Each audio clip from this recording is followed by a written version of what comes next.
Hey guys, welcome back to the channel. This is story about what if Naruto gets a hot girl in Highschool DxD Part 1. Before I start, please do support for more amazing content and comments for Part 2.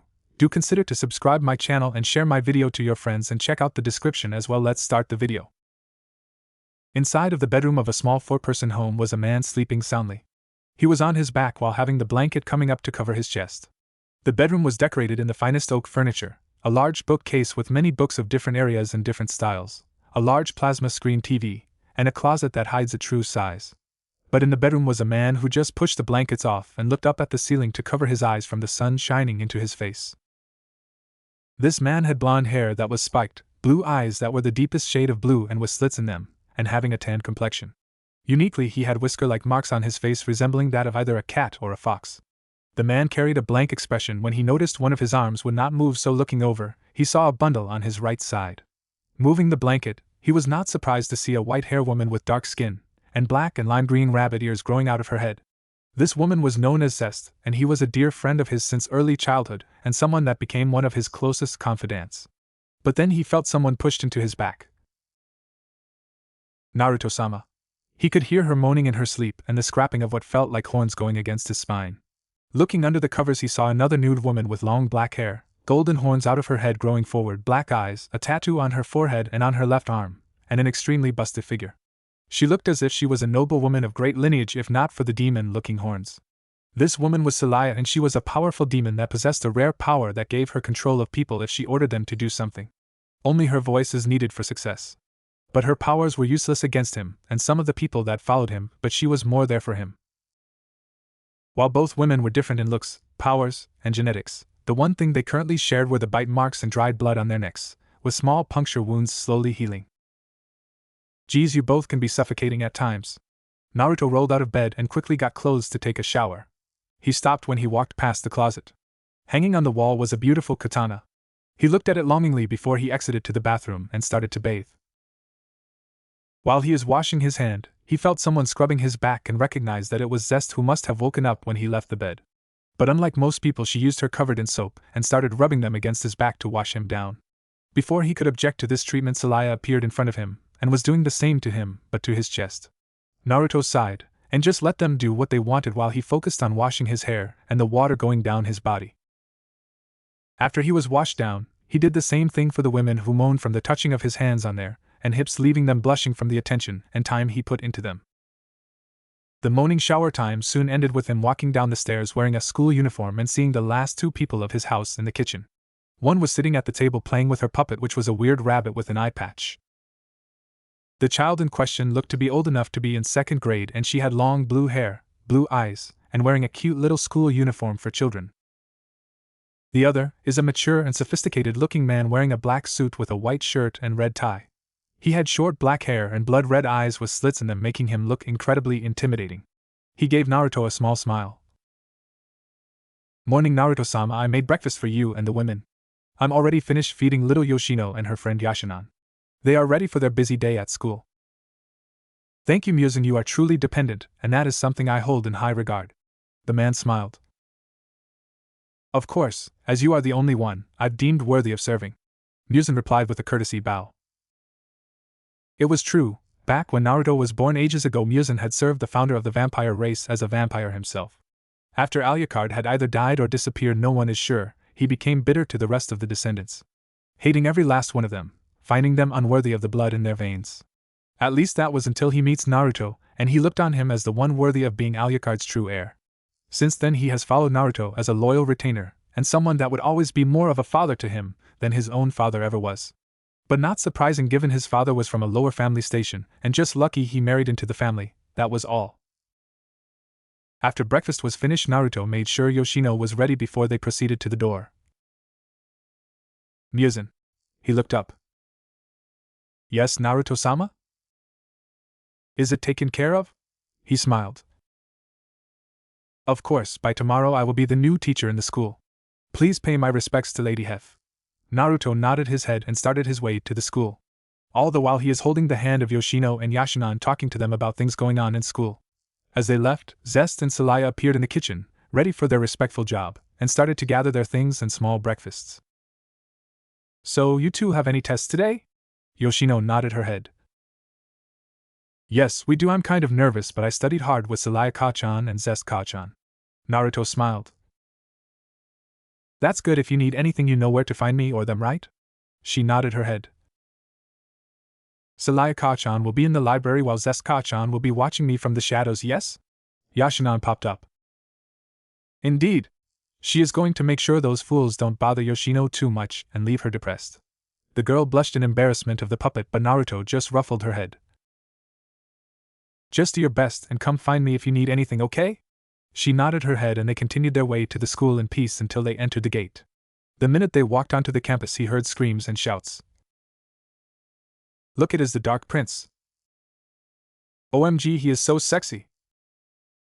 Seriously, how does one get that handsome? Look at his little Yoshino, the Princess Bunny. Oh my, she is absolutely adorable. I want to carry her with me.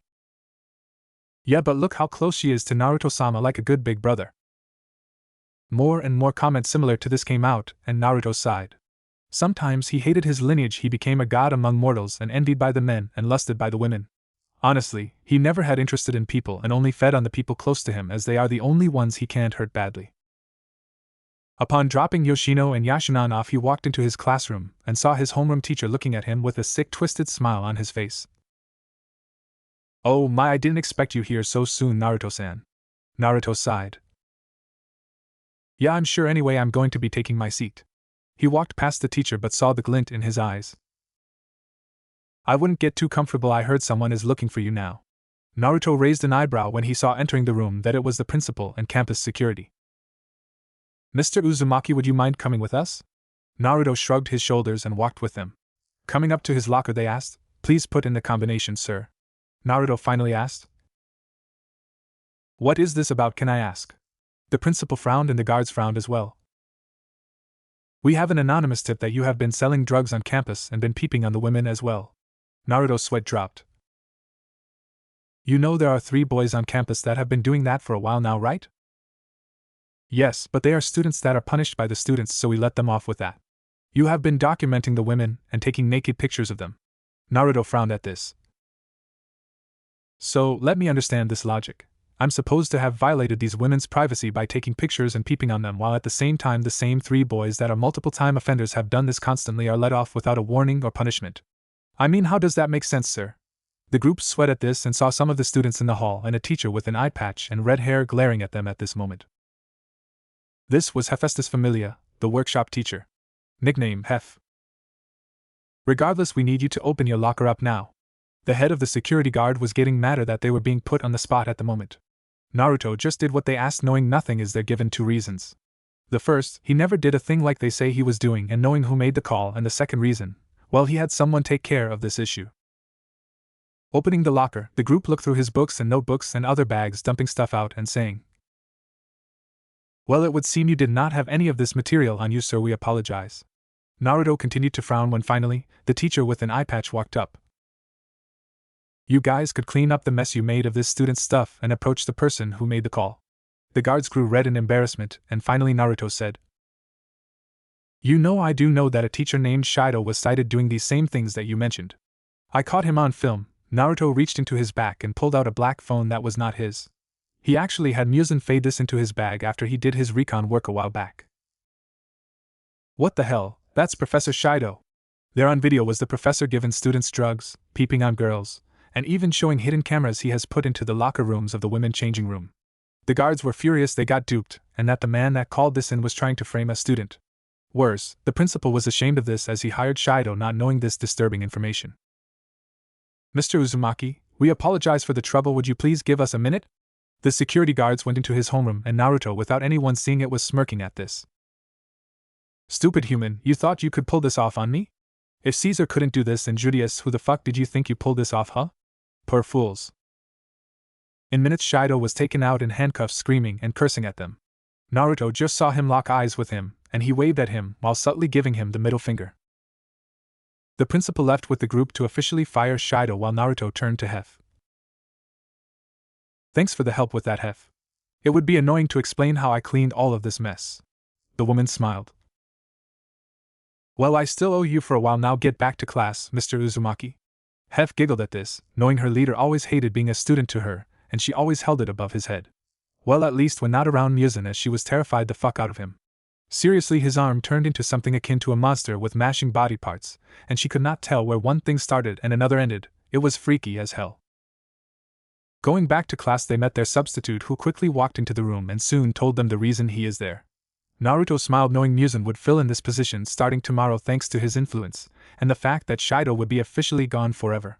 Which remind him, he would deal with his so-called father and brother that have been thorns in his side, as well keeping him in this school for too long in his opinion. Naruto, after the day got rolling, he was bored out of his mind. He had passed all of his classes or just slept through them, as he found repeat information tiring. More in the sense, he knew more about history than everyone in the building put together, as he lived through it. So, when the time for free period came, he just went to the library, where he found a quiet table and slept there with Celaya watching over him as the school librarian. The day went like this for quite some time until he woke up and had to go to his next class, which led to him running into Sona Shirtorai, or Citri, as he knew her. "Hello Sona, what can I do for you today?" She stared at the man and asked. "I wanted to apologize for the mess you were in earlier today." Naruto smiled slightly, making some of the girls nearby to blush. "It is pointless to apologize for something I did not do. Honestly, that fool has it coming given how corrupt the rest of his family is. But then again, the loser of the family has to get his feeling of superiority from somewhere, no?" Sona frowned. "Indeed, now Naruto, I would like to ask if you were willing to talk to me after school? There is stuff dash." Naruto held his hand, stopping her. "Sorry, I have something that requires my attention after school and I can't reschedule it. Sorry, maybe some other time." Tsubaki did not like this human was blowing off her king so casually, as if they are beneath him in some way. But Sona nodded her head and walked back to her seat, talking to her friend Rias Gremory and her friend Akino. Naruto snorted. These devils were too full of themselves, thinking they are the best. He would knock them down, but he did that years ago, and knows that the Maos wouldn't dare to step against him. Naruto slept the rest of the classes until the day ended, wondering if Yoshino was near the gate. Yoshino, the girl in question, was making a flower necklace for her Tusan when she saw someone at the female kendo's club room. More 3 males were crowding around a hole where they were trying to get a look in what looked like a hole in the wall. One boy was not able to see in the hole as his 2 friends were crowding around it too close. But the brown hair one said, "Dudes, come on, we should get out of here before someone sees us." "Are you kidding, dude? This is the best spot ever." "Yeah, I mean, look at the beautiful women inside." The brown-haired teen frowned. "I would, but you guys are hogging, and honestly I'm starting to question if you are ever going to let me look." Yoshino was watching this and wondering. Should I say something? Yashinan made that decision for her. "Perverts. They are peeking on the kendo club."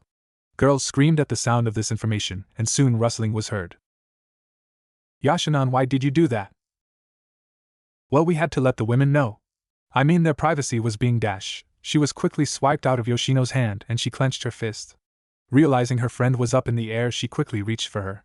But the bald teen quickly shoved her down, messing up the necklace she was making. "You little brat, thanks to you our peeping time was ruined." "Yes, and what is with this stupid puppet? I mean, it is so hideous." Yoshino had tears in her eyes. "Her name is Yashinan, and my brother made it for me. Give it back." She reached but was pushed down again, and this time she saw her friend being stretched. "No, stop it. You're hurting her." The 2 boys ignored her and just started pulling on her arms. Finally, the brown-haired teen, frowning at this, finally had enough, punched the shaved head one. "Man, cut it out. Seriously, why are you doing this to a kid?" Picking up the puppet, he dusted it off and handed it back to Yoshino. "Sorry about that. I hope you don't have a bad feeling about me." She looked at her friend and the puppet jumped to life. "What is your name, perverted one?" The brown-haired one laughed a little. "I'm Issei." "You bastard." He was hit by the shaved-hair teen, but before he could continue his rant or rush the child again, the kendo club came out. "You pervert, we should have guessed. First you peek on us and now you are harassing a child. Have you no shame?" "Wait." The girls turned to Yoshino, who was blushing in embarrassment. "Issei didn't see anything and he saved Yashinan. Please forgive him this one time, please." She got teary-eyed and the girls blushed at how adorable the child looked. Alright, we'll allow it just this once, Issei, you get a pass." The teen sat up and released a sigh of relief. "But we catch you doing this again and we'll punish you worse than before, got it?" He nodded his head in fear. "You too, though." They quickly grabbed the shaved and glasses teen and dragged them away while talking about removing their man card. This caused Issei to pale and pray for their safety. Turning to Yoshino and Yashinan, he pats her head. Thanks for that, Yoshino, right? She nodded her head. You're not like those other two. The puppet jumped into his face. Yeah, you're a pervert, but you're more controlled than them, so why are you hanging out with them? Issei sighed. Well, they are my only real friends on campus, so I don't really have much of a choice. Well, consider this earning my friendship then. Turning his head, looked in shock seeing Naruto Uzumaki, the Dark Prince of Kuo. Yoshino ran up to him and hugged him. Thank you for protecting Yoshino and Yashinan. I owe you for this. He blushed. No problem, I mean my friends were being assholes. Naruto smiled. Yeah, listen, you want to know how the women are attracted to me? Yes, please. He bowed to the man. The simple thing is that I own my own perversions but control the impulses for privacy. Huh. Naruto thought of the best way to put this. Think of this, you are a pervert, but if you are only this way when the times call for it, then it is considered sexual appetite rather than perverted, no. Issei thought it over. Makes sense, I guess. Naruto smiled. Tell you what, you apologize to the women you peeked on and be honest about this to them and tell them how you are changing for the better and I'll help you out with your reputation. How's that sound? The teen smiled. Yeah, I would like that. Naruto held out his hand and they shook on it while Yoshino and Zest, watching from the shadows, smiled. Naruto made his first friend in centuries. But Naruto froze for a split second, sensing something out of place with this teen. It seemed as if the universe was centering on him for some reason, and he can't explain why. It was like Jesus, the world was revolving around him, and it was for some reason. This friendship just got interesting. Wonder how the others are going to react. I might have found the world's chosen hero. Later night. Shido was in his place growling. He got fired. Fire from his job for his actions and for trying to frame a damn student. He is a professor, he could do as he damn please, and the students should worship him for this. That damn brat will pay for this. He threw the bottle of alcohol into the wall but heard his doorbell ring.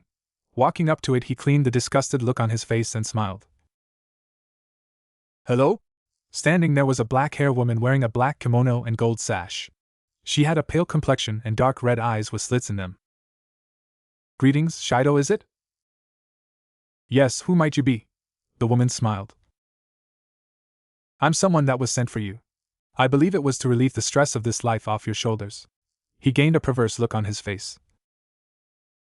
Please come on, and then hate to leave such a lovely lady in the hallway like this. What is your name? The woman entered the room, but when Shido closed the door, his predator-like eyes didn't notice the red-eyed woman getting a sadistic look on her face. Her eyes were shaking from the pure rage and hunger in them. It's Muzan, she stated as she looked around, hiding her emotions by not looking at Shido. Tell me, dear, are you hungry? We are going to be using a lot of energy tonight. The woman laughed and then turned to him. I'm afraid the only thing that I'm hungry for is your blood. She showed her fangs, the lights shut off, and soon the entire room started to glow. Shido saw some kind of monstrous-looking tentacle closing in on him, and he tried to open his door. No, no, and no. My life can't end like this. I'm a professor. I don't deserve this. The woman laughed. You dare to say that after trying to harm my lord, Naruto-sama's, will you're to feed me? Goodbye, filthy human trash. Soon the tentacle rushed at the man, and soon he was eaten on the spot. Blood spurted all over the ground and crunching sound was made while Muzan could only laugh at the pure horror of the man's demise and the look on his face. Upon exiting the apartment, he saw someone looking at him. It was a girl that, if he smelled right, was a vampire. Who are you, child? The girl rushed to him. Are you Lord Muzan? The vampire that serves the Vampire King? The man's eyes widened and growled. Who the hell are you? The woman bowed to him. My name is Elmenhild Karnstein. I'm here to find the Vampire King. Please, if you know where he is, please, I must see him. Muzan frowned. Naruto-sama has no need for your affairs, go away. She grabbed the bottom of his kimono, almost making him take her head off for dirtying her clothes. Please, I must speak to him, if not then please take me as a vassal for his use. Muzan looked at the child and sighed out of pity. She was a vampire here to find the true Vampire King, someone that ruled over the race for years. The last of a strong lineage that ruled, and now rumors are there is a civil war brewing between her clan and the clan of the Pretender's Deep's family. You may meet him, but you will not dare utter this to the devils or others that live here. You do, his eyes gained a mad glint, I'll kill you and devour your clan for the insult to my trust. She nodded her head and soon led her to their home. Naruto Uzumaki, the name he chose to live among humans. But the name vampires knew is Narusai Drackle, the Vampire King, the strongest vampire, the second Alucard, Death's Avatar, the final vampire, Humanity Destroyer, and the title he knows best. Naruto was standing outside the house of Issei Hayato, and he was waiting for him to come outside. Lately, he had been doing this as a way to get to know the little pervert and the one that the universe seemed to want to focus on. While at first a man comes off as a massive pervert, which he is, the teen actually has a good and honest heart. Seeing this, he took it upon himself to help him develop better habits when meeting and conducting activities around women and other men. Doing this would help him build relationships with other people and get him away from the negative crowd. Naturally, the first day that this all happened was quite the adventure. Flashback begins day after friendship. Naruto was standing outside the Hayato residence, and upon ringing the doorbell he saw a woman open up, seeing him and Yoshino, Yashinan, and Muzan standing there. "Hello young man, how can we help you?" Naruto saw Muzan flinch. The man hated that anyone treated him like a child or beneath them. Something he has worked on controlling when the time was required, but he knew he went out and killed demons and stray devils that got in his way afterwards, or the occasional criminal human. He had to do a lot of cleanup on some of those crime scenes, sadly. "Sorry for disturbing you, ma'am. I'm here to walk with Issei to school. My name is Naruto Uzumaki, and this is my sister Yoshino and her friend Yashinan." The little girl shied away from the woman making her coo at it, and the puppet waved at her. "The man standing next to me is our new history teacher Muzan." The man tilted his head and bowed, smiling at the woman charmingly. "Oh my! He told us that he made some new friends, but I didn't think. Please wait here a minute, I'll get him down." She shut the door, and soon after some yelling from inside of the house, the door swung open, showing Issei. "Whoa, you're here!" "Yeah, I figured we should head to the school together, you know." He smiled. "Also, this is Muzan, he is our new history teacher, please treat him with the most respect." The man glared at the teen in question, and Issei swore he saw his eyes turn red with slits and even start shaking. Alright, let's go." With a quick shout at his parents about not starting something again, they walked to school. Naruto smiled, seeing he was an honest man and was ready to make some amends to people around him. "So how are you today, Issei?" "I'm good, though kinda nervous about what I'm going to talk to the girls about. I mean, what if they don't believe me that I'm honestly trying to change for the better?" Naruto sighed. "There is a chance given your history, but it is not outside the realm of possibility that they will believe you." He then gave Issei a charming smile. "Speak with honesty, and trust me, all things will fall into place." "Okay." After talking about classes and dropping off Yoshino in her classroom, Naruto and Issei arrived at the kendo club. The girls, seeing the dark prince and one of the biggest perverts on campus, they frowned. What could they possibly want with each other? "Ladies, I hope you are having a good morning." The girls blushed at Naruto's smile.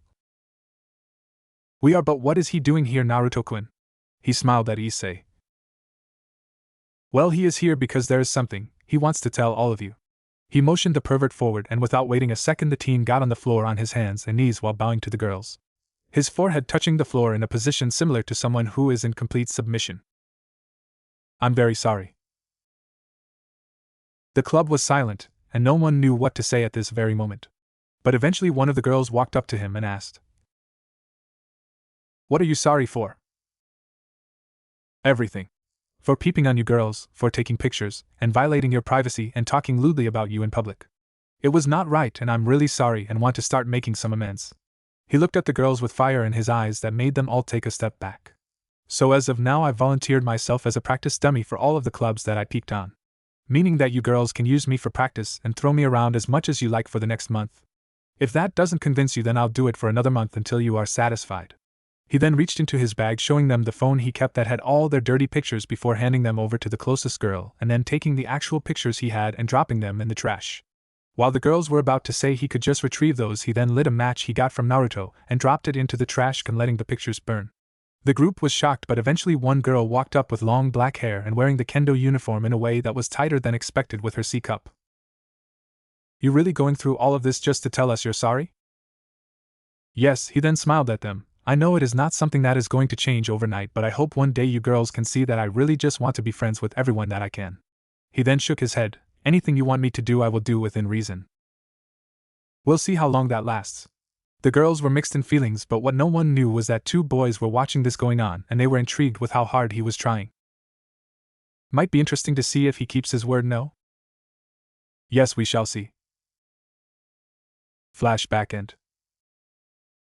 From this point, Issei kept his word and was a practice dummy for at least a month until the girls were convinced he was really trying and showing them where all the peeping spots were. But sadly, with the good then came the bad and some more good. The bad thing is that he got into a heated fight that day with his friends and learning he sold out all their spots. They claimed he betrayed their code of brotherhood just so he could get it in with Naruto. Issei countered and explained that he was just trying to see things from the perspectives of others and how he was hurting them with his invasion of privacy. The friends did not listen, and in the first day he was pranked and bullied by his former friends, causing him to become quiet throughout the day. Within the coming weeks he was constantly ridiculed and taunted by them, and while he was still a pervert and was willing to admit it, he was more than willing to try and tone down on it just a bit to keep things from becoming out of control. But the good news, since he left his friends and bad habits, he ended up being invited to join the boys' kendo club, and surprising most, he had some talent for it. He made friends with the two aces of the club, and soon they became active friends of his outside of the club and even took him out their club's dinners and lunches. In time, Issei became better respected by the men on campus and seeing him in a more positive light, while the girls, still apprehensive about his perversity, they were willing to let it slide since he was making a change. Sadly, that did not mean things were going perfect, as some students, including the kendo club's president, was not sold on his change of heart, and she made that clear to him. The other girls at least were hearing him out, and why he acted the way he did, and admitting he was wrong to treat the girls as objects, or just some form of lust, and got to know them better. The same was vice versa, and in time Issei was known as the redeemed pervert, and thus given more time with the girls as long as it was where people could watch his hands. Naruto, on the other hand, was enjoying school a little more, with Hef and Muzan both being there. Apparently Muzan fell into the category of a man with the affection of almost all the women on campus. This included the teacher, as many of them found themselves almost creaming themselves when he looked at them. Sadly, Muzan showed no interest and showed his dedication to having his students succeed, especially Issei, whose grades were improving slowly. He demanded perfection from the boy and had him as a student he tutored after school and on the weekends when he came over. Overall, things were progressing nicely for all of them. That was until a couple months later Naruto saw Issei coming to campus, and he was surprised what was on his shoulders. It was a beautiful raven-haired girl with purple eyes, wearing a weird school uniform of some kind and having an alluring aura about her.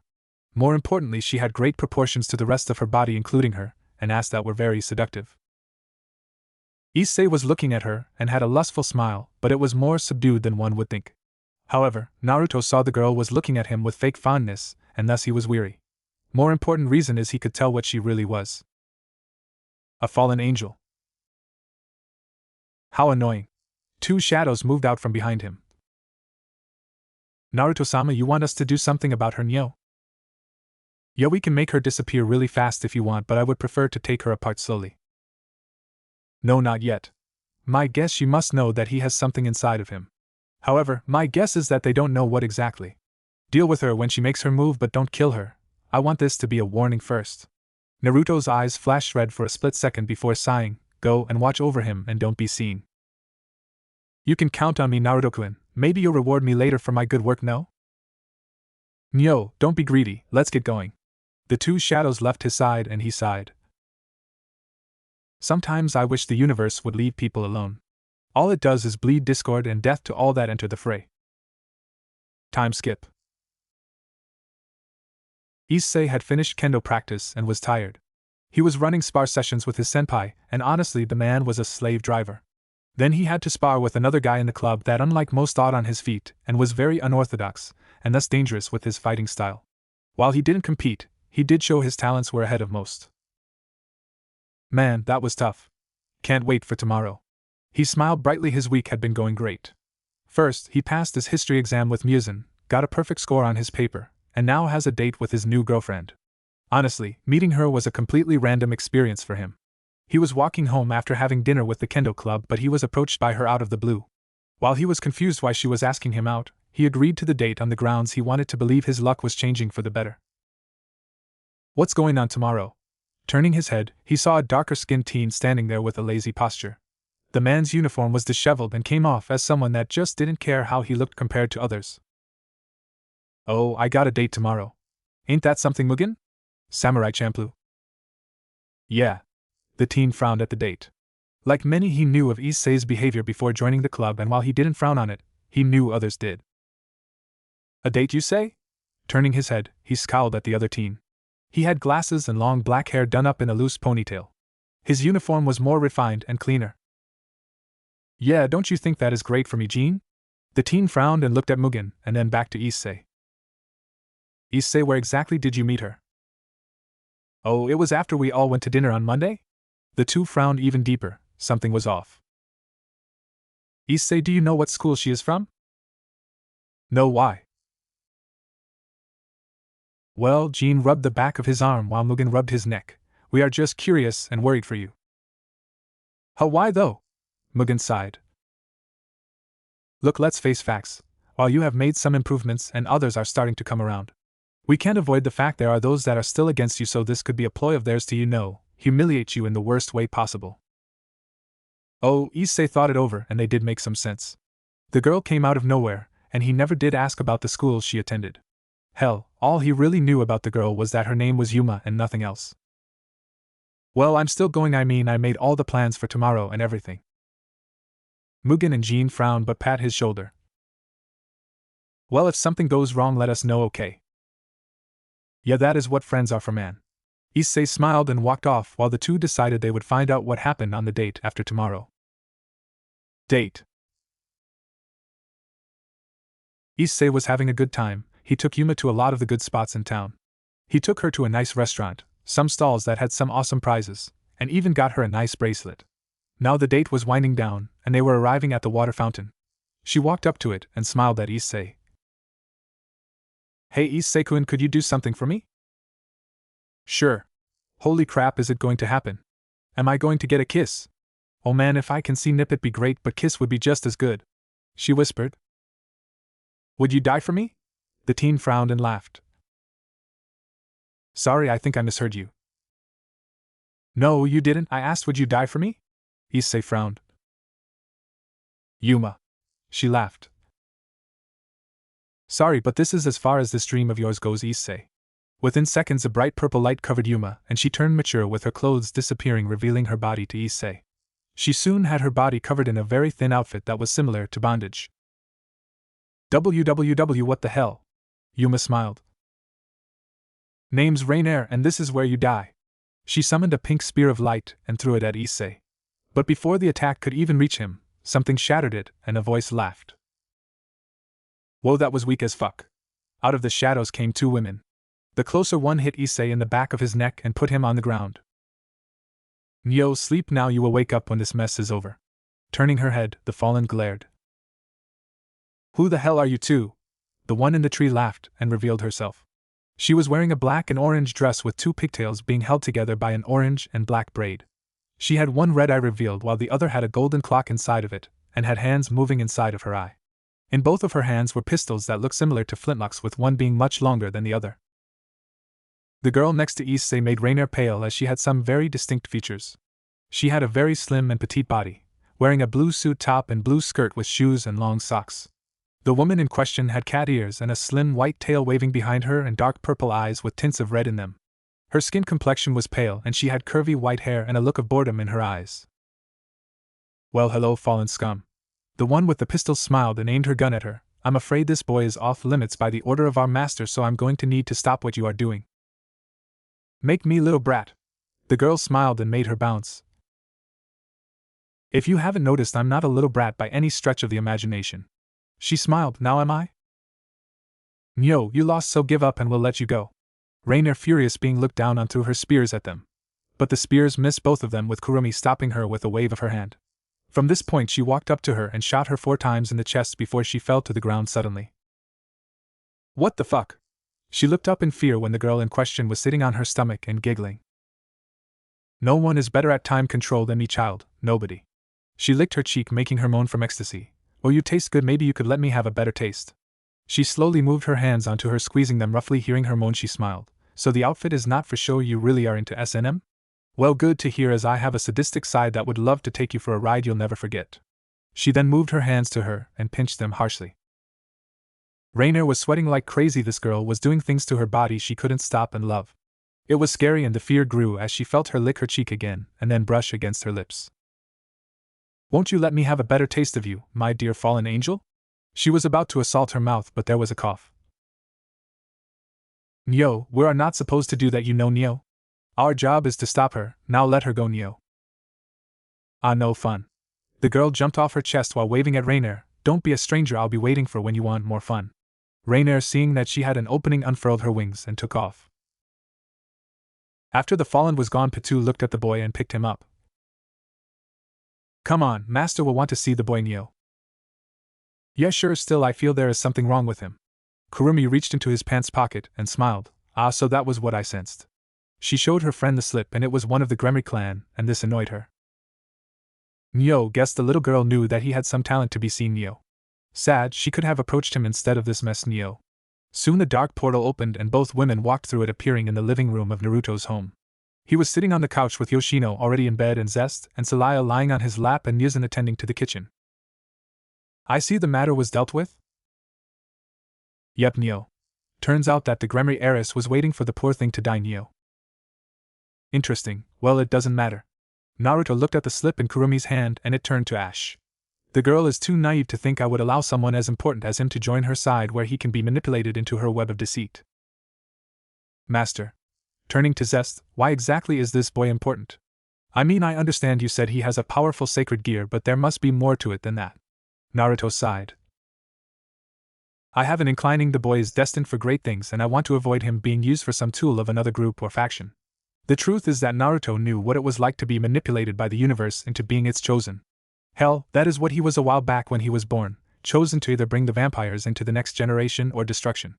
Given what happened, he destroyed his own kind knowing that their corruption ran deep, and only by removing them would the world be safe from them. Since then he has monitored all who were favored by the universe, from Jesus himself and many other races that had figures of similar nature and humans.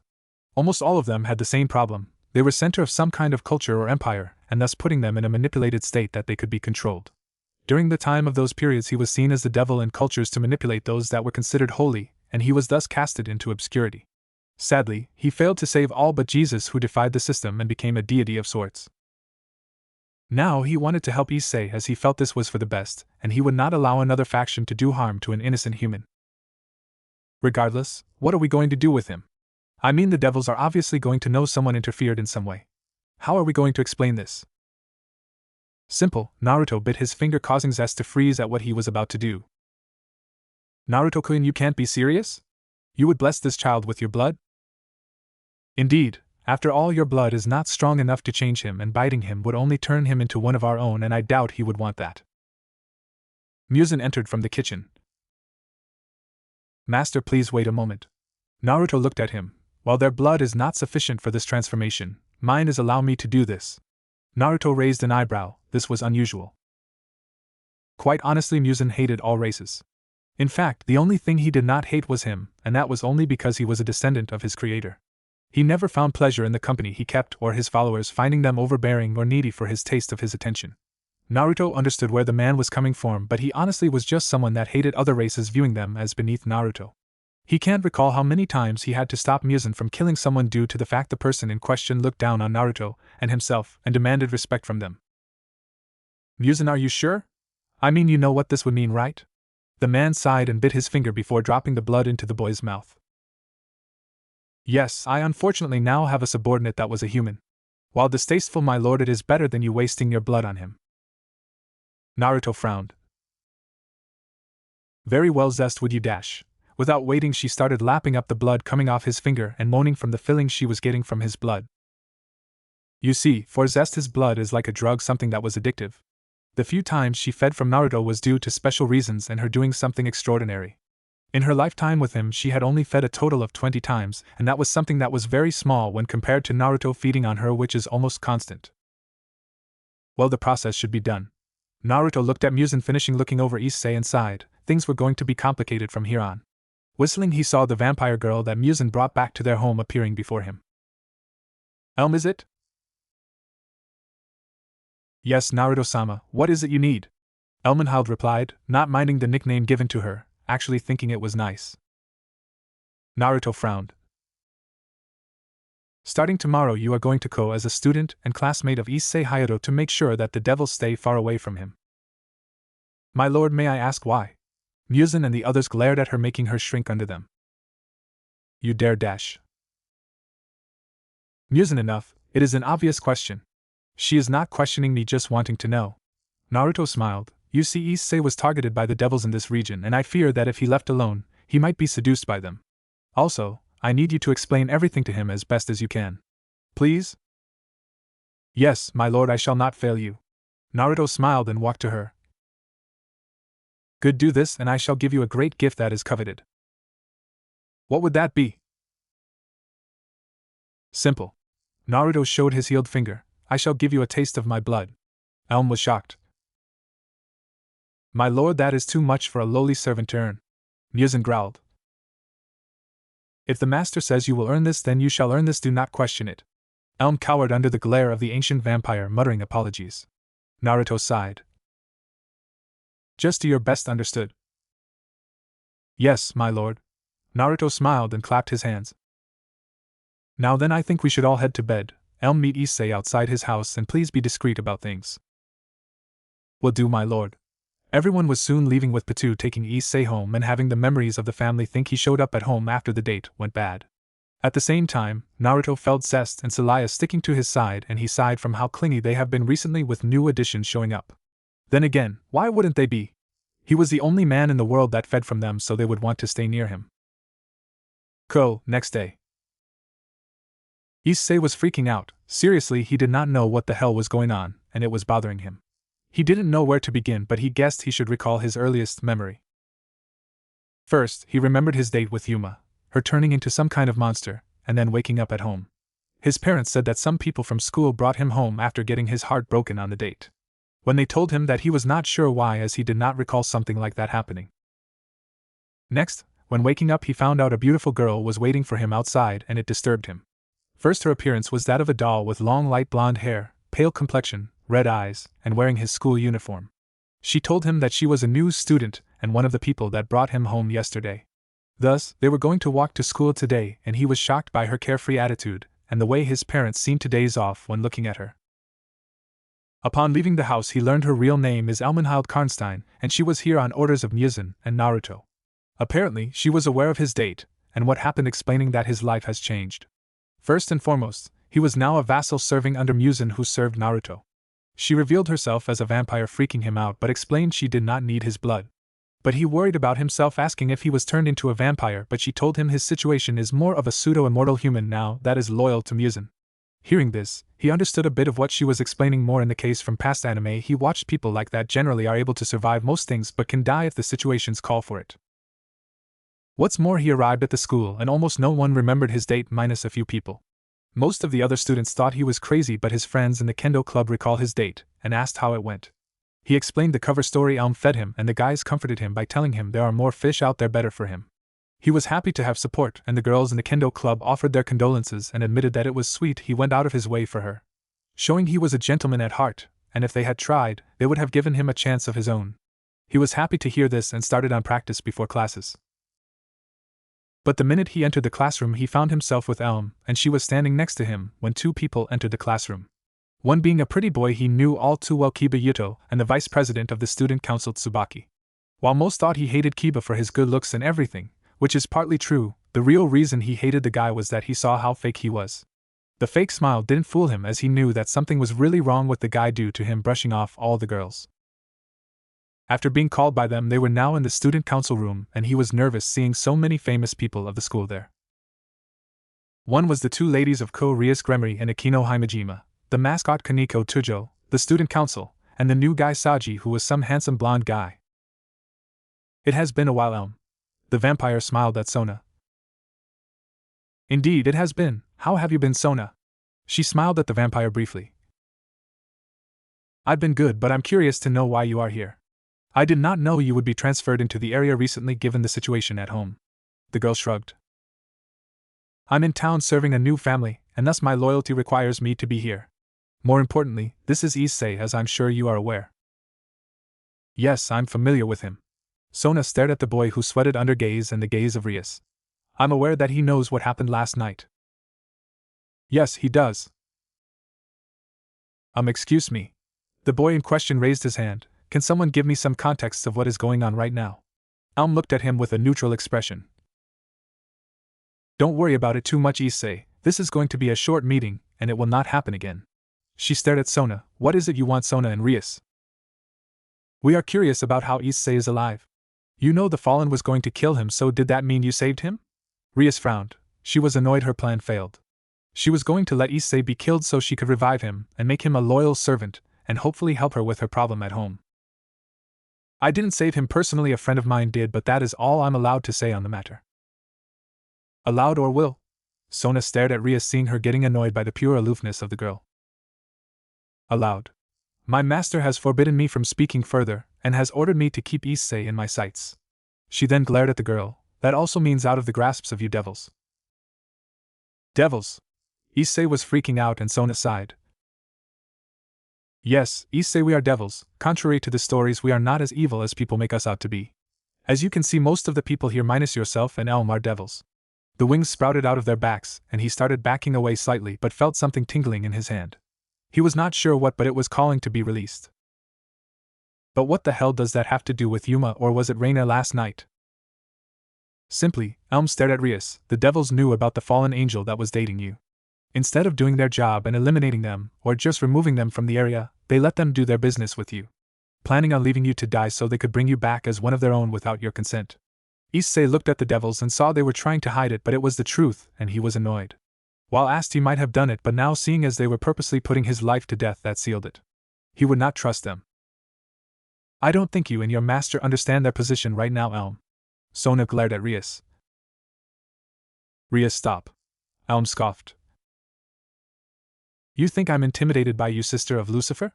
Please, my master would swat you away and flay your skin for all to see if you so much as touch either of us. Indeed. Out of the shadows, everyone saw Muzan with a glare on his face and his eyes red with rage. Professor Muzan, you're a vampire too. Akino could not believe one of the most popular teachers was a vampire, and from what she could sense, he was an old one too. Yes, and I would like you insects would leave my servants alone. He glared at the group while his aura grew. Anger me further, and orders be damned, I will slaughter all of you here and now and try and see if I don't. He saw Rias was about to mouth off against him, but Sona silenced her and bowed. I believe it is best we adjourn. Thank you for the audience. Muzan sniffed at them with his nose in the air. Filthy creatures, do your best to stay out of my affairs and away from my servants. The last thing I want is for my master to be annoyed. Turning to Elm and Issei, he motioned them to follow him back to class while the devils watched as the vampires and the human left. This is not the end of this. Rias stomped out of the room. How dare they look down on her? She was the Gremry heiress, and this is her territory, and if she wanted, she could have them booted out of here. Well, that was interesting. Sona sighed before pulling out her phone and cringing at the number she was picking. So Tan. So good to hear from you. Is there something you need? Is someone bothering you? Let me know their name, and I'll make them disappear. Sona had a vein appear on her head from her sister's loud and brash behavior, but took a calming breath. Sister, I need to know something. Did you know about some vampires living here in Ko? No, sorry, Sotan, I did not. Did you get their name? Yes, it is the new professor named Muzan. There was silence on the other side of the phone. Sister? You didn't provoke him, did you? Please tell me you didn't do something to anger Muzan. No, but what has that dash? Listen closely, Sona, and I'm only going to tell you this once. Stay away from him and anyone that he claims as his servants. He is a monster, no worse than a monster. He is Death's favorite pet. He is someone that killed more people in the underworld ages ago and put the fear of death in all of us and made me glad I was alive. That is nothing compared to his master, and if he is there, then the master is as well, so do not confront him at all costs. Leave them alone and just let them live in peace. Is that clear? Sister, I understand what you are saying, but I can't just ignore them. You will, unless you want me to drag your peerage home and force you to stay in the manor. Sister, this is no time dash. Sona, this is not a joke. Sona was shocked by her sister screaming at her. What was the deal with this Muzan fellow? You will follow this order, you and Rias, as I will be informing Sirzex later about this turn of events. Failure to follow this and I will personally come to Ko and drag you and your peerages back to the underworld. I'm not risking a massacre because you two got big heads, is that clear? Sona could only gulp. This attitude from her sister is something she rarely heard, given she was always spoiling her and wanting to keep her happy. All right, sister, I shall listen to your orders. Good, do not disobey me on this matter. It is in all of our best interests to leave them alone. Who is this master you are so terrified of?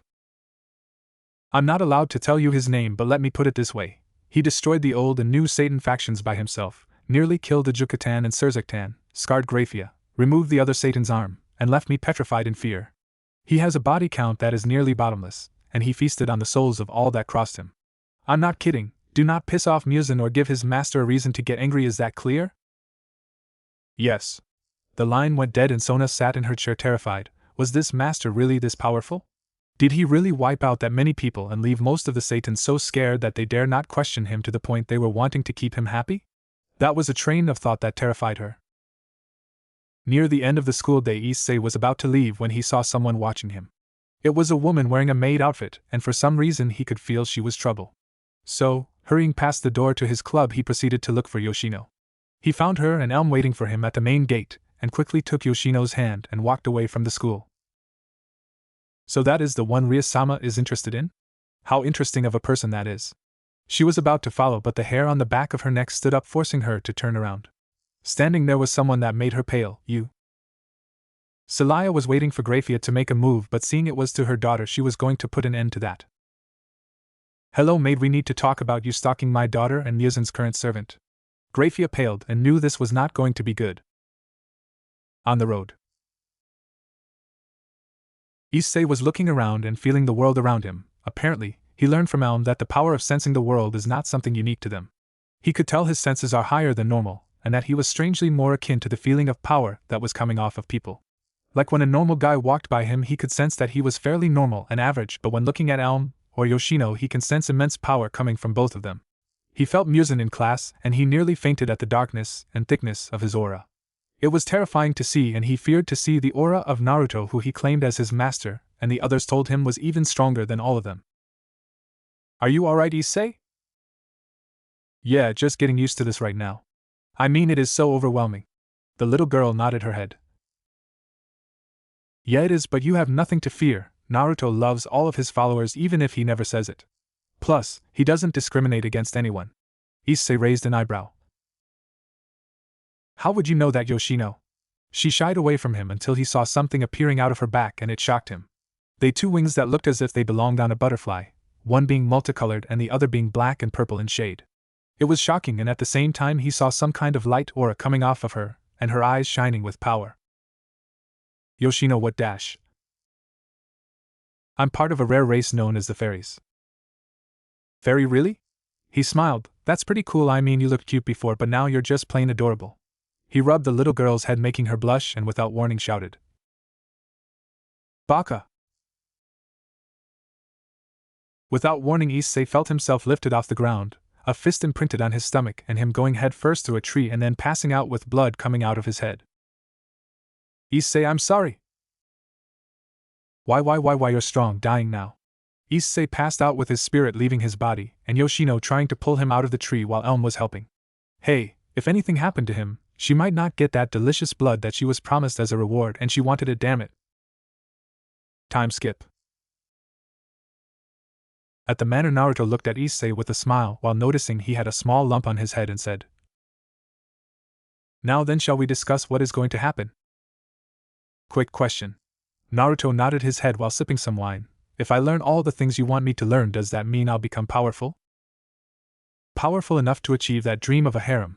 After all, supernatural women are attracted to both power and personality. If you continue on this path, and you'll soon have both. The teen smiled. Then what is first, Naruto-sama? Naruto laughed. Naruto is fine. It's been ages since I had a real friend, Issei. The teen smiled and held his hand and shook the hands of the man that he would learn is the strongest in existence. It has gotten more lively around here. Everyone is enjoying the peace and quiet minus the occasional explosion, Naruto thought as he was sitting on the porch while drinking his glass of wine. At least that's what he told Yoshino to avoid telling her it was Zest's blood. Naruto still was not ready for her reactions to seeing him drinking blood so casually. Especially since she is just used to seeing him feeding from time to time and thinking they are having adult fun. Not too far enough, but he was not going there yet. Next to him at the table was Celia, who while wearing some glasses was going over a couple of papers. Celia was grading the papers and making some small adjustments here and there, or making note to explain this in better detail. Yoshino and Zest were standing off to the side of the yard with his daughter working on summoning her magic and controlling it into a small ball, with Zest explaining the procedure to her. In front of him, in the midst of his vision, was Issei, who, after finding out that he was something beyond a normal human, is training vigorously. Not in the sense that he wasn't crying in fear of having magical spells fired at him at high speeds. Elmenhild seemed to be enjoying the process, as she was just casting basic spells and sending the blasts at Issei while Muzan was hanging in the background watching. You must move faster, Issei, and use less muscle movement in your dodges. Sorry, Muzan-sama. Stop talking and work. Issei gulped and got back to dodging the blasts in fear of Elmenhild either of hitting him, or Muzan punishing him for failing to dodge. Why am I doing this? Issei thought. Flashback. Issei, you need to improve your power and skills, Naruto stated as he did some assigned reading. I am willing, Issei stated. But you need to train with a higher ranked being, one several steps ahead of you, Naruto continued. Naruto looked to his left, seeing Muzan pouring him water.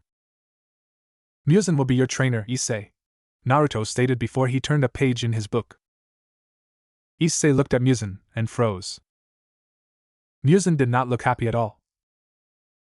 I think he hates me, Issei thought as he pissed himself. But isn't he just a servant? Oh, and Elmenhild will train you too, Naruto stated, the vampire perking up at hearing her name. Of course, nah, my lord. Elmenhild caught herself. And flashback. That's right. Elm is teaching me dodging and how to sense magic while Muzan is driving me into the dirt to build my endurance and physical strength, Issei thought as he got back up from being hit. Naruto took a deep drink of his blood and sighed. The last few days had been a hassle and a half. More so, dealing with people from the underworld that came to see his family and inspect Issei. Flashback.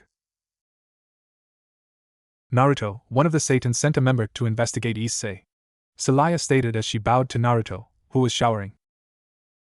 It makes sense, Naruto replied as he washed his hair. But she intended to get close to Yoshino to get to Issei, Celaya continued. Celaya could feel the water stop in place as she said that.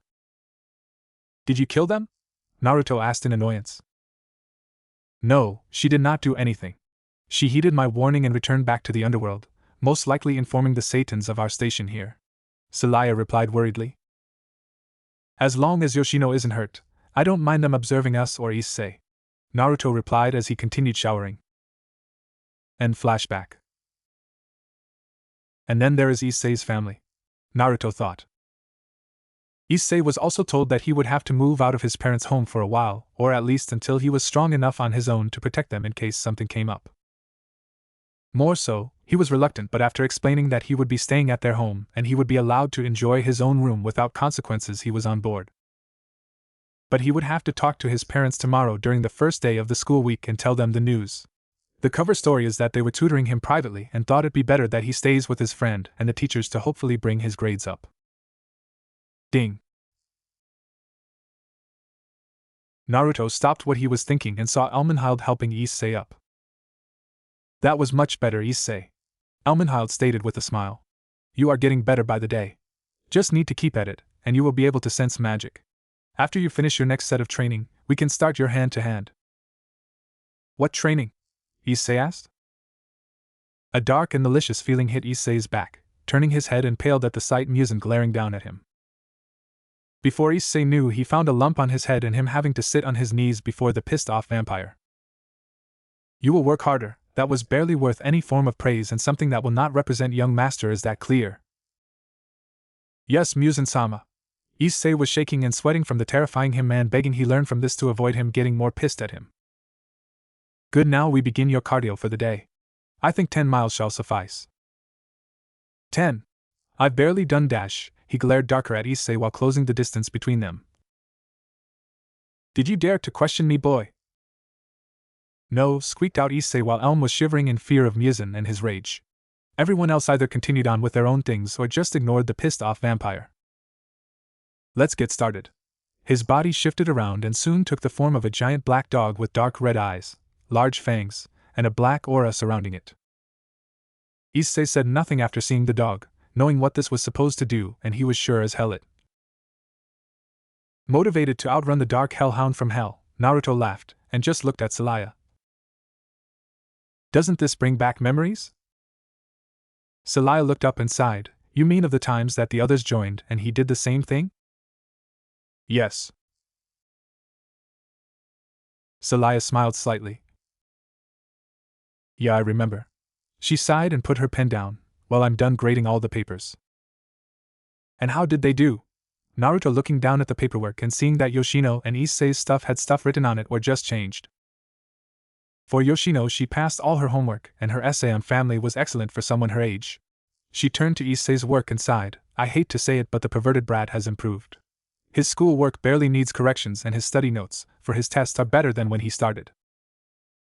Naruto smiled, meaning?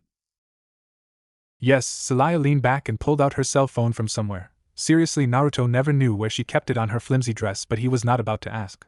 I'll give her a call and see if she would be willing to do that blind date like I promised. Naruto laughed lightly. You see, there was a bet. Issei wanted to improve in his schoolwork but was lacking certain motivation, so Naruto decided to appeal to his pervert side. In doing this, he told him that Celia has a girl that he would like to meet and would fit into his desires. But he could only get a date with her if he promised to bring his work up and that it was to the level that Celia deemed worthy of said date. Knowing that he could possibly get a new date with a pretty demon, Issei doubled his efforts in the last few days and started to really buckle down on his schoolwork.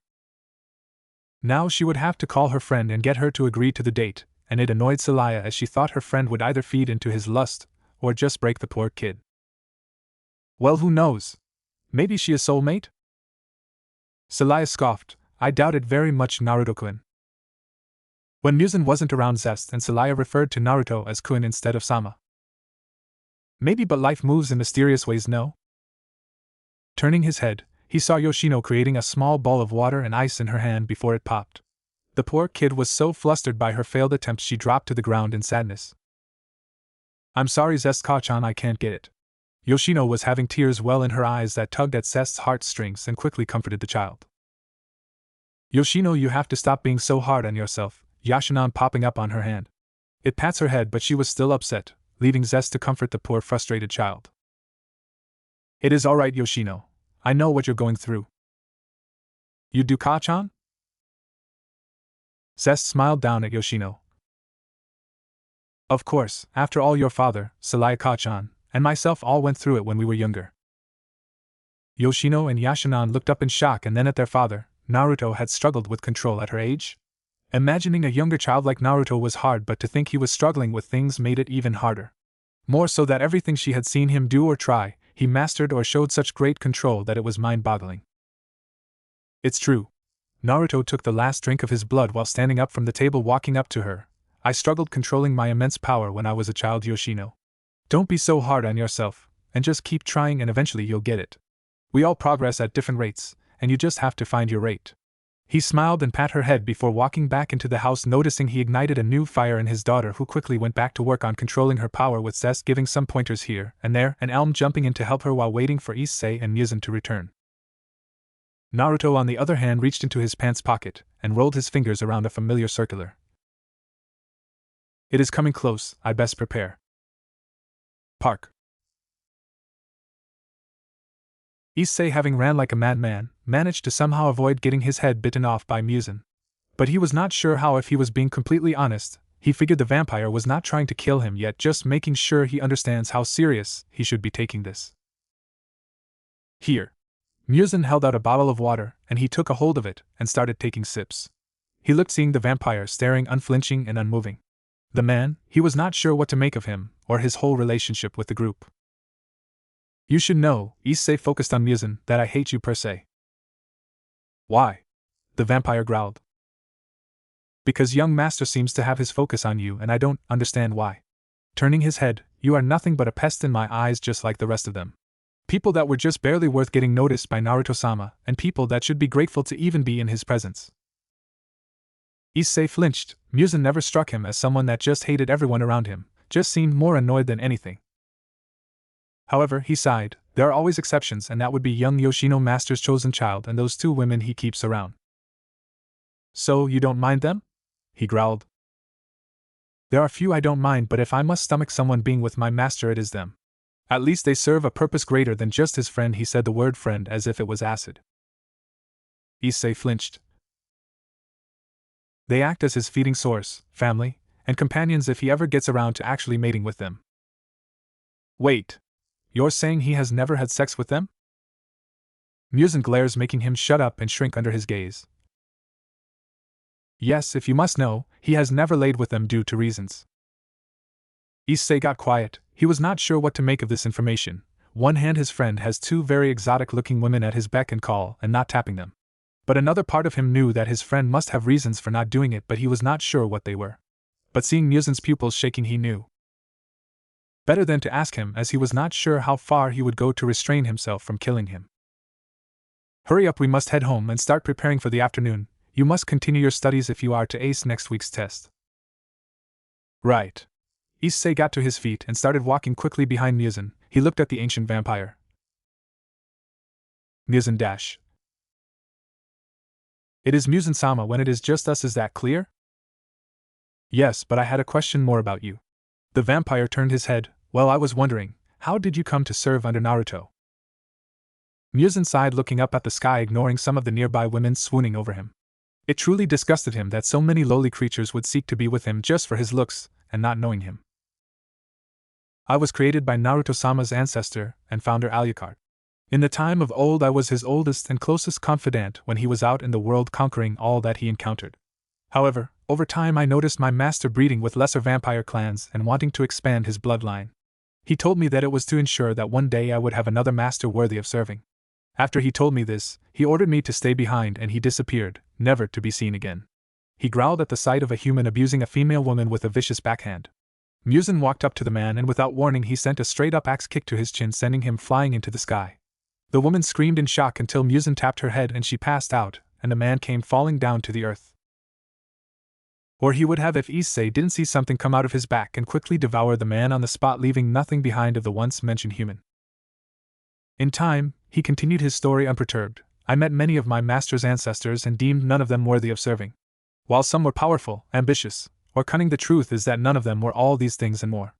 I soon grew to fear that I let my master fade away from my life without a reason, but then, he smiled brightly at the memory and Issei saw his eyes lighten in joy. That is when I met him. My little master, and the one that I would one day serve with the same conviction as Alucard. Flashback. Muzin looked at the child in front of him. He was staring at him, and it was annoying him more than anything. More so, that none of his family have ever given off this feeling, as if they were looking into him and judging him for something. The child in question was no older than 7, but he carried himself as someone twice his age with great grace and poise. You are Muzin-sama, no? Muzin heard his question, is shocked by the formal greeting. Yes, and you are child? The black-haired teen smiled at him slightly. My name is Naruto, I'm the child of Meridicus and Slivia. Ah yes, the current heads of the ancient families, I remember. He looked at the child, trying to gauge him, but nothing was jumping out at the same time, everything seemed to be. I was wanting to meet the vampire that is rumored to have served Alucard-sama. He smiled. I'm grateful for the chance to finally stare into your eyes and see the truth of your person. Oh? Does this mean you think you're worthy of me serving you? No. Muzin is shocked by the answer, finding this to be an insult. I don't think I'm worthy of having you serve me because you are too good for me. Now this surprised him. No one in his family's history ever believed they were beneath him, or would at least admit it. How did you come to this conclusion?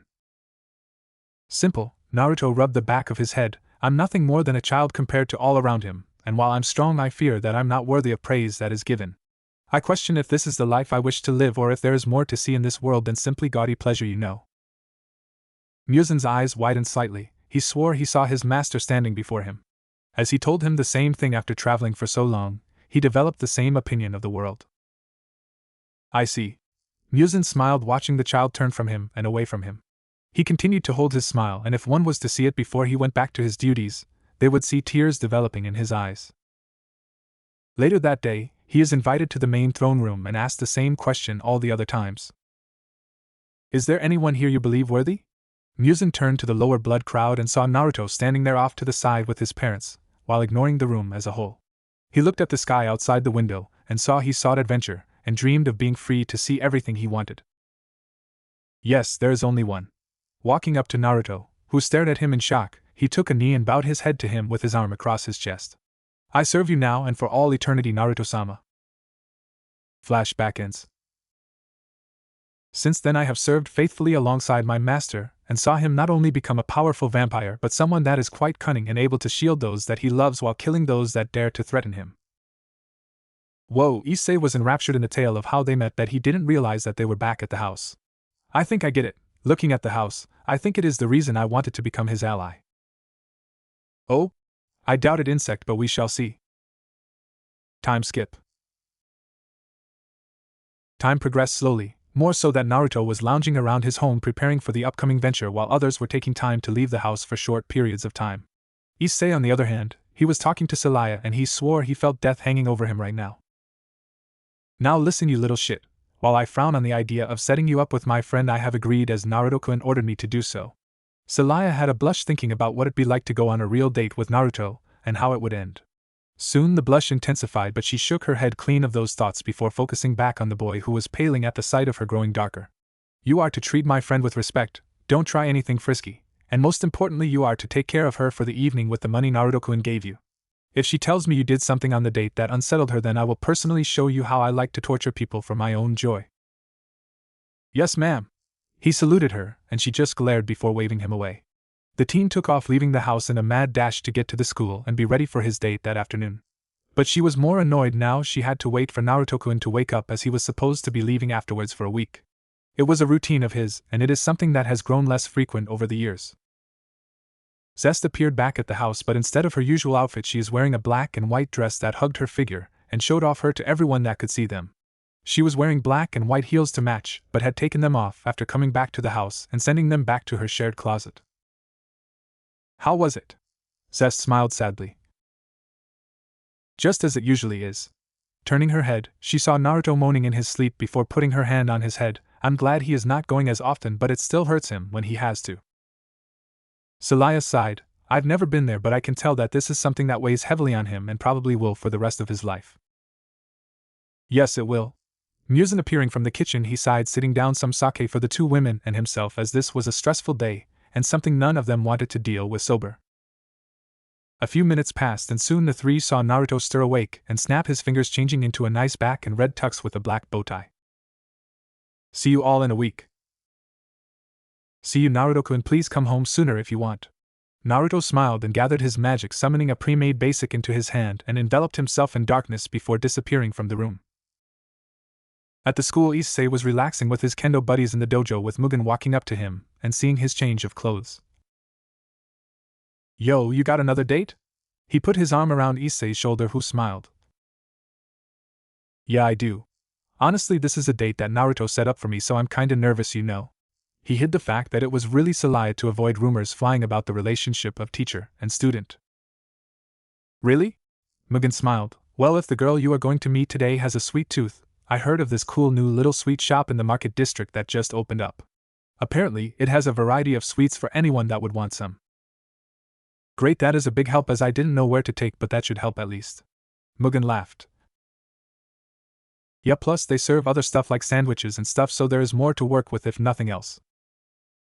True. Also, one of the random kendo guys said there's this place my brother works at called Dragon Imperial. If you want, I can call him and ask if he can reserve you a table. Seriously, that is like the best restaurant in town. Issei went up to the man and bowed his head. Please see if your brother can. I really want to show this girl a good time and show a better side of me, you know. Sure thing, buddy. He pulled out his phone and pulled up his brother's number. Get ready, man, I'll have the table things situated. He walked away while talking to his brother, and Issei quickly doubled his efforts and changed into his nicer clothes. A nice button-up white shirt and black slacks, along with a pair of black shoes that were slip-on.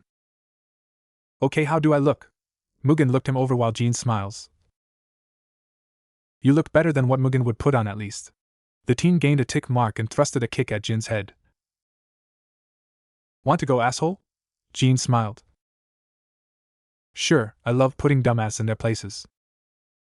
Within seconds, the entire room was watching Mugen and Jean fighting in a free-for-all kendo match while Issei's sweat dropped. I thought the people I'm running with are nuts. He sighed and walked outside and to the front of the school, where he felt his heartbeat intensify. He was not sure how things were going to go. I mean, would she like him? What if he didn't take her places she likes? Hello there, you must be Issei. Turning his head, he saw a beautiful girl. While this girl would be more of a lilicon, he could tell there was a sense of beauty to her in her long silver hair, purple eyes, and her black gothic Lolita dress. The girl had a bright smile on her face and just stared at the teen with enthusiasm. All Issei could do was blush and mutter, "Beautiful." "Oh you," she slapped his shoulder making him grunt, she was freaking strong. "I know I'm beautiful but thanks for the compliment, and I must say," she walked around Issei inspecting him, "when Celaya told me you were some no-good perverted scum," Issei felt a hit to his chest, worthless sack of shit, another hit, someone that was unworthy of breathing the same air as normal beings or even lowly dogs, that one made him fall to the ground in shock from another shot to his heart. "I thought of meeting someone that was more perverse and not as cleaned up, but I have to say," she smiled brightly and with a small blush on her face, "this is even better than I was hoping for." "Really?" She took his hand and nodded her head. "My name is Maria and you should know that I don't mind perverts, as long as it is with me." She smiled brightly and whispered in his ear, "After all I'm a succubus." Issei's nose bled and he quickly tried cleaning himself up before it dripped on his shirt with her laughing. "Now that was a good reaction, Issei-kun, now come on," she gripped his wrist and started dragging, "we got a date so let's get it started." Issei smiled brightly, "Yeah, let's." Scene break. In another plane, there is a large hill, and at the top of the hill was a single tombstone with something written on it in ancient language long forgotten. But standing there, Naruto smiles sadly. "Sorry it's been so long, Alice." He touched the tombstone, and tears came down his face. "Happy anniversary." Issei was walking hand in hand with his date, and he had to admit he was nervous and kinda excited. Nervous because of this girl in particular was a succubus, meaning she is a sexual demon, or at least that is how they are described. He was not sure what the line of lewd and the line of self-control are with people like her. At the same time, she expressed she didn't mind he was a little perverted with her, but he was more terrified if Celaya finds out about his behavior. Considering she would be checking in on her friend, having explained this to him before the date in private, and if he did do something or said something, she would skin him alive or at least use her power to make him do it to himself. Then he would be made to bath in salt and lemons for hours at end. Hearing this, he was absolutely terrified of the idea and didn't want to cross her in the least. Another part was excited is that she was a succubus. He heard stories and played games with them in it in the past, and this was interesting to him. While not as busted and seductive as the ones in those games, he at least could tell she had an appeal about her. Given her lowly-like appearance, she could still seduce men to her side either as a little sister, or even a seductive woman. Plus, those that were into the creepy kind of thing might be interested in her until they have their life force extracted from them, at least that is what he thought. Either way, he was just trying to figure out how to approach this situation. "So Issei-kun." He looked at Maria who was smiling at him, "Where are we going to first?" "Oh," he smiled and rubbed the back of his head, "Well, there is this restaurant that a friend of mine said he could get me tables at. So I thought I'd treat you there and then we can go get some sweets at this other place after we are done." "Oh, your fancy one, huh?" She smiled and pulled his head down, causing the crowd around them to whisper, "I like guys like you. I might just ask Celaya-chan if I can keep you." Maria blew into his ear and he blushed deeply, and he sped up his walk and found the restaurant. "The Dragon Imperial, huh? You don't like it?" Maria turned to Issei and saw his concerned look and smiled. "Yeah, I do, I just didn't think we go somewhere so fancy. I mean, Celaya made you out to be a complete sleazeball." This made him feel an arrow pierce his head, someone that was so cheap that he would spend his money on porn, another arrow with cheap written on the arrow. And don't me get started on how you wouldn't know a good date if it hit you in the face. Issei was struck through the heart with this arrow. "Did she say anything good about me in the least?" Maria tapped her chin for a second.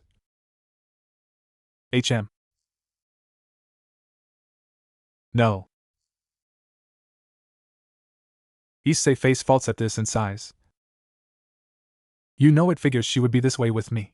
She was not thrilled about me taking you out on a date given what happened on the last one and that it was off a bet." Maria frowned, she was just teasing him, she didn't think her friend was this harsh on the poor teen. I mean, don't get her wrong, she could sense his suppressed lust, and she really wanted to have all of that lust for herself. It was more potent and purer than anything she has sensed before. But to hear that her friend was treating him so horribly, she realized that he was really trying to take her on a good date just to prove he was a good man. "I'm sorry, Issei-kun." She pulled him up and smiled at him sadly. "Thank you for taking me to such a fancy place and treating me so well so far. I promise Celaya will hear nothing but good things from me about this date, okay? So just forget about all of that, and let's just enjoy ourselves, okay? Sure. Issei sighed. Let's go inside. Taking her hand, he led her into the restaurant, gave his name, and they got a table sitting on the second floor and looking out on the town through a window. Maria was looking outside in interest while Issei was just calming himself down mentally. Okay, Issei, chill. This is not like your date with Rainier. I mean, yeah, she is supernatural and I don't know what she is going to ask for at the end of the date, or hell what she is going to do, but Naruto trusts her, right? That means he wouldn't do something to get me killed after going out of his way to help me. Damn right, moron. Huh? Issei-kun, is something wrong? Turning his head back to Maria, he saw a small frown on her face and he laughed. No, sorry, I just thought I heard another voice, my bad. Maria gave a slight hum but nodded her head. Probably nothing important at this time. The waiter came and took their drink orders and went off while they looked through the menu. Issei about had a heart attack at seeing some of the pricing on the menus, but he remembered Naruto and the others giving him quite a bit of money and knew he could afford tonight. Thankfully, they were more than prepared for anything crazy expensive, but he would not go out of his way to spend everything. So Issei, looking up from his menu, he saw Maria smiling at him. I'm sure you have some questions about me, so why don't you ask? He put his menu down. Well, some of the stuff I want to ask might seem racist and stereotyped, so I don't want to really offend you. How sweet. Maria put her chin on her hand, which she put her right elbow on the table to hold her head up. But you don't have to worry, you offend me if you ask, so feel free. Issei, he sweated but sighed. Okay, you're a succubus, right? Uh-huh. So why are you not like the ones in those hentai games? I mean, most of them are like really Maria giggled. You mean busty, tall, and having rocking asses? Oh, Issei-kun, she smiled like the cat caught a canary. You should see the look on your face, and you should feel your arousal, it is delicious. A girl could get high on it alone. She sighed, but to answer your question is that I'm actually not unique among my kind. In fact, there are quite a few of us that are lowlies by looks, but I can assure you we can seduce anyone we want just as easily. She winked at a man at a faraway table and he blushed while waving back, leading to his wife hitting him in the head with a menu. See? I see. Issei was honestly impressed that she could make that man blush from across the room and with nothing more than a wink. To be honest, those are the lowest of succubus. They need those kinds of bodies to seduce men and women if need be to their side. Incubus are the same way. Wait, they exist too. Their waiter came back and the two of them took their drinks while then ordering some stuff off the menu, with Issei seeing she had some fancy tastes. The waiter leaves while Maria continued. Yes, incubus are a thing, Issei. You didn't think that we were an all-female race, huh? Issei blushed in embarrassment. Guy can hope. Maria laughed, and this made him blush brighter but more from how sweet it sounded. I can see how a guy could wish for that. But most incubus think they are hot shit just because they are supposedly gorgeous, but honestly I find boys like you more appealing for terms of dating and sex. Really, I mean, I thought dash. Size ain't everything, trust me. She looked at him with a blush on her face. Believe me, those girls that you see in the games, they are the lowest of our kind and don't have a lot outside of their bodies to impress men to their side. Interesting. Plus, did you know most of the girls you see in those games are actual succubus from history? Really? Whoa, so are the people in events dash. Sort of, some are true while others might not be so true in some cases. Fabrications do happen, you know? Makes sense. Issei took a sip of his drink. That is interesting to learn. My turn. Maria turned serious and Issei sat straight. I want to know, what is your goal of this date? Be honest with me, Issei-kun, because I won't like it if you lie to me now. Issei sweat like crazy. Well, to be honest, just having this date was more than anything I could ask for. Plus, having such a pretty girl in front of me, it is something that I wanted more than anything. Maria read the flow of his lust and could see that he was telling her the truth, and this shocked her. He really was just wanting to go on a date with her. My heart, she lightly touched her chest. Did it skip a beat? Does this mean, no, it is too soon to tell? Maria focused back on Issei. I was wondering, what is the history between you and Celaya? Oh. She looked at him in honest surprise. She was expecting something about the kind of panties she was wearing, not something more personal like her history. Well, if you want to know that bad, I guess I could tell you that Celaya and I only are friends because of Naruto. Really? Yep, you see, he helped my mother out of a bad spot a while back with some incubus that was trying to control our race and rule over my mother and I as slaves. Naruto came into the picture and dealt with that guy with ease before setting us free and swearing to protect us if we ever need his help again. Interesting. So, you met Celaya this way then? Yep. She smiled brightly. At first she didn't like me, but over time we grew closer, and before long she became my best friend in the entire universe. But given what happened to her, it is not surprising she was so cold to talk to me or anyone other than Naruto. Does this have something to how she met Naruto and the others? Yes. Maria frowned, but that is more her story than mine to tell. Issei nodded his head, but he was in deep thought. Celaya, Zest, Muzan, and Naruto. All of them seem to have different connections to each other. In fact, it seems that Naruto and Muzan know each other the longest while Celaya knows him the least of the four. So then, when did they meet and when did he meet and travel with Zest? So Issei-kun. Yes? I was wondering, would you mind if I ask you to take me out again in the near future? I could use a date to the balls that mother makes me attend, and having you instead of Muzan would be a real blessing. Sure, I mean, I would love to, but I think that the incubus won't appreciate the sight of me with you. Oh, don't worry about them. If you just tell them that you're Naruto's servant, they won't dare touch you. Issei frowned. Naruto is really feared by almost everyone, huh? Issei. Maria looked at him seriously while their food was coming up the stairs. Naruto, he is possibly, no, he is definitely one of the strongest beings in existence. You do well to remember this and consider the honor it is to be so close to him, especially after the incident. The food was put down in front of them, and they started digging in with Issei thinking over the same question. What happened to Naruto that made him so feared that no one dares speak of it? House. Elm was washing some dishes after seeing the three elder beings drinking in the kitchen. Apparently, they were just taking turns drinking in silence, especially since Yoshino was asleep and Naruto-sama was not there. He went somewhere and won't be back for an entire week, and that was all she was allowed to know about it in particular. Finishing the last dish, Elm dried her hands but felt her phone ring and looked down to see the number, and name was unknown. Walking out of the kitchen, as to not agitate the elder vampire, she answered. Hello? Elmenhild, is that you? Elm froze. That voice, she knew it all too well, and it was one she really didn't want to hear right now. How did you get my number? Does it matter, cunt? I learned that you have been missing from your clan for almost a month now. What could you possibly have found in Japan that was so interesting you would abandon your clan? Well, I can't say. Can't? Oh, Elmenhild, dear, sweet, retarded Elmenhild. The caller said in a false suave tone. Did you forget your place? Your clan and the other vampires are nothing more than dirt compared to us, and you dare to hide information from me. From us. You will tell me what the reason you are doing in Japan right now.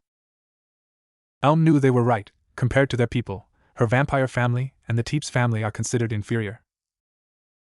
More so due to the fact they didn't have the same weaknesses that other vampires have, access to sacred gears and other weapons of high-quality level, and powerful skills. They were also the largest among the vampires, given that the Teeps family only numbers in about 800 with their followers added, and her own clan and followers about the same in numbers. The people that controlled them all numbered at least into the thousands, so yeah. They controlled everything when it came to the vampires. Which is one of the reasons the Teeps family is causing a civil war, to overthrow them and integrate all vampires under their rule. I'm sorry, but I can't tell you. My reasons are sound and you would understand if you were in the same position. Hello? You little bitch. You found him, didn't you? Elm paled. Shit, she left too big of a hint. I don't know what you're talking about. Don't you fucking lie to me. You found him. You found our god. No, I didn't, I swear. Turning her head, she saw Muzan and the others were still drinking. You found our god. Praise Alucard. Murderer Elmenhild, you will tell me where you are right now so we may reunite with our beloved master. Elmenhild felt a pulse in her body as it became cold at the words Murderer Elmenhild. That was her label. Murderer Elmenhild. It made her sick, and so did this phone call. I'm sorry. She looked down and gritted her teeth to the point that her fangs poked through. But I'm going to tell you no again, because even if I found our god I wouldn't tell you, as it would only bring the wrath of said being onto all of us. So sorry, but you can piss off, Saras. There was a silence before Saras started to laugh. You got guts, bitch, but don't think for a minute you can get away with that. Maybe I should have your clan pay for this act, HM? Elm gripped her phone and tears welled in her eyes. She wanted to scream into the phone, she wanted to protect her family, she wanted to tell her the truth to prevent her people from being harmed. She wanted her people to find their master truly, but she could not betray this trust and her loyalty to Musin. Fuck you. Elm the phone to the ground as hard as she could, shattering it upon impact before she fell to the ground. She started crying and wailing into the floor. My family, my people, please forgive me. Forgive me for not protecting you all from the other vampires. Elm thought as she cried her eyes out, knowing that Musin was going to kill her, and that she had betrayed her master in the worst of ways by revealing him to others that were not worthy. A hand touched her shoulder, and she slowly looked up to see Zest standing there with her blank expression. She leaned down on her knees and pulled Elm into her chest. It's okay. We're not mad, Zest said calmly as she ran her hand across Elm's back. Why, you heard everything? Yes, we did. She grabbed her chin and made her look her in the eyes, and you should know we heard how she talked about your clan and people. Trust me, if she does anything to them, Naruto will destroy them. But I betrayed all of you. I let it slip that you guys are here in Japan. I let it slip that Naruto-sama was here. I put my clan's lives in danger and I betrayed all of you. How can you dash? It matters not. Musin walked to her, and while frowning his eyes were soft as he placed his glass down on the table, crossing one leg over the other as he propped his chin on his hand. In time people were going to find out our presence, given that the devils know we are here now. They would share this with the fallen and heaven, ultimately leading to the other factions finding out from someone, and thus leading to the vampires learning eventually. He put his gloved hand on the child's head. We are not mad at you. She exploited you and you held your ground after you realized your mistake. I'm proud of your young lady, he said to her while walking back into the kitchen. For now, go get some sleep. We'll discuss what to do next when Naruto-sama returns. Elm wiped her eyes. Yes, Musin-sama. She looked at Zest, who smiled lightly at her. Why don't you stay with me for the night? Thank you, Lady Zest. Just call Zest, child. I'm no one of royalty. Elm nodded her head and followed her to Zest's shared room with Naruto. While normally this is not allowed, Musin would make the exception to this and allow her to sleep with the women to help her find some peace. With Issei and Maria. Issei had finished paying for dinner and just dropped by the sweats shop that his friends suggested. Maria had gone into full sweats mode and starting ordering everything on the menu and eating as much as she could with childlike vigor. Issei thought it was cute and did comment about some cream on her face, making her smile, whispering a lewd comment, and leaving him blushing and imagining the double meaning.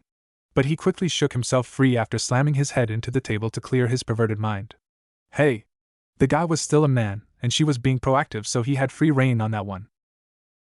Following the shop, they decided to take a walk back to the house, and upon reaching the front he turned to her. Well, tonight was fun. Maria laughed. Yeah, it was. She smirked. So what? Maria pouted and stuck her tongue out while having a sexy pose with her ass pushed out, making him stare, and quickly look back to her face. Come on, Issei-kun, how do you want to end this date? I mean, you can make the call. What do you mean exactly by that? Issei wanted to be sure, as this seemed too good to be true. Well, if you want, she walked up with a swing in her hips and her tail, which he just now noticed she had or that she hid, swinging behind her. We can go up to your room and I can help you lose your virginity if you want. Now Issei, for all the new self-control, really lost it at this one. His nose gushed fountains of blood, his face turned bright red, and his imagination was running wild. This girl was basically saying that he could have sex with her on the first date, and wouldn't complain about it. Was this a test, or was she being downright serious about it? Maria, as tempting an offer that is, and believe I'm going to kick myself for this tomorrow for sure, and the images you've given me is amazing, I'm going to take a rain check on that one. For the first time tonight, Maria was left speechless. Huh? Well, not completely speechless. You see, Issei looked into her eyes and smiled, not as charming with paper in his nose with blood leaking out, I'm sure if you asked me a few weeks ago, I would have jumped at the chance. But now, he frowned, I don't think I want to do that off the first date, you know. I mean, he rubbed the back of his head in embarrassment. You say you're a succubus, but part of me knows there is more to you than lust. You're beautiful, you have your own charm, your personality is fun and quirky, while at the same time I can tell deep down you're a caring and loving person to those close to you. He smiled at her. So I want to get to know Maria first before I get to know about the succubus. Maria, she was left stunned. I mean, here is this hot-blooded teen, one that she was told was a massive pervert, and given his own aura she was sure of it too, and he turned her down for sex. While normally this would be a big blow to a succubus's pride if you can't seduce someone after giving them the golden ticket, she heard his reasons. Maria could feel her heartbeat racing, her chest becoming heavy, and her having this warm feeling welling in her stomach. It can't be. Is he dash? So, to be clear, Maria got in his face, you don't want to have sex with me? What Issei didn't know, while he is taking a chance to breath, she was releasing her full allure on him, and was trying to completely charm him as she had done to many men in the past. No, like I said, I want to get to know the real you, believe me, and you sex would be amazing, but I don't feel I'm ready to jump into that depth with you after only knowing you for a day. He scratched the back of his head, making her heart flutter more, bringing a smile to her face. I see. You're an idiot, you know?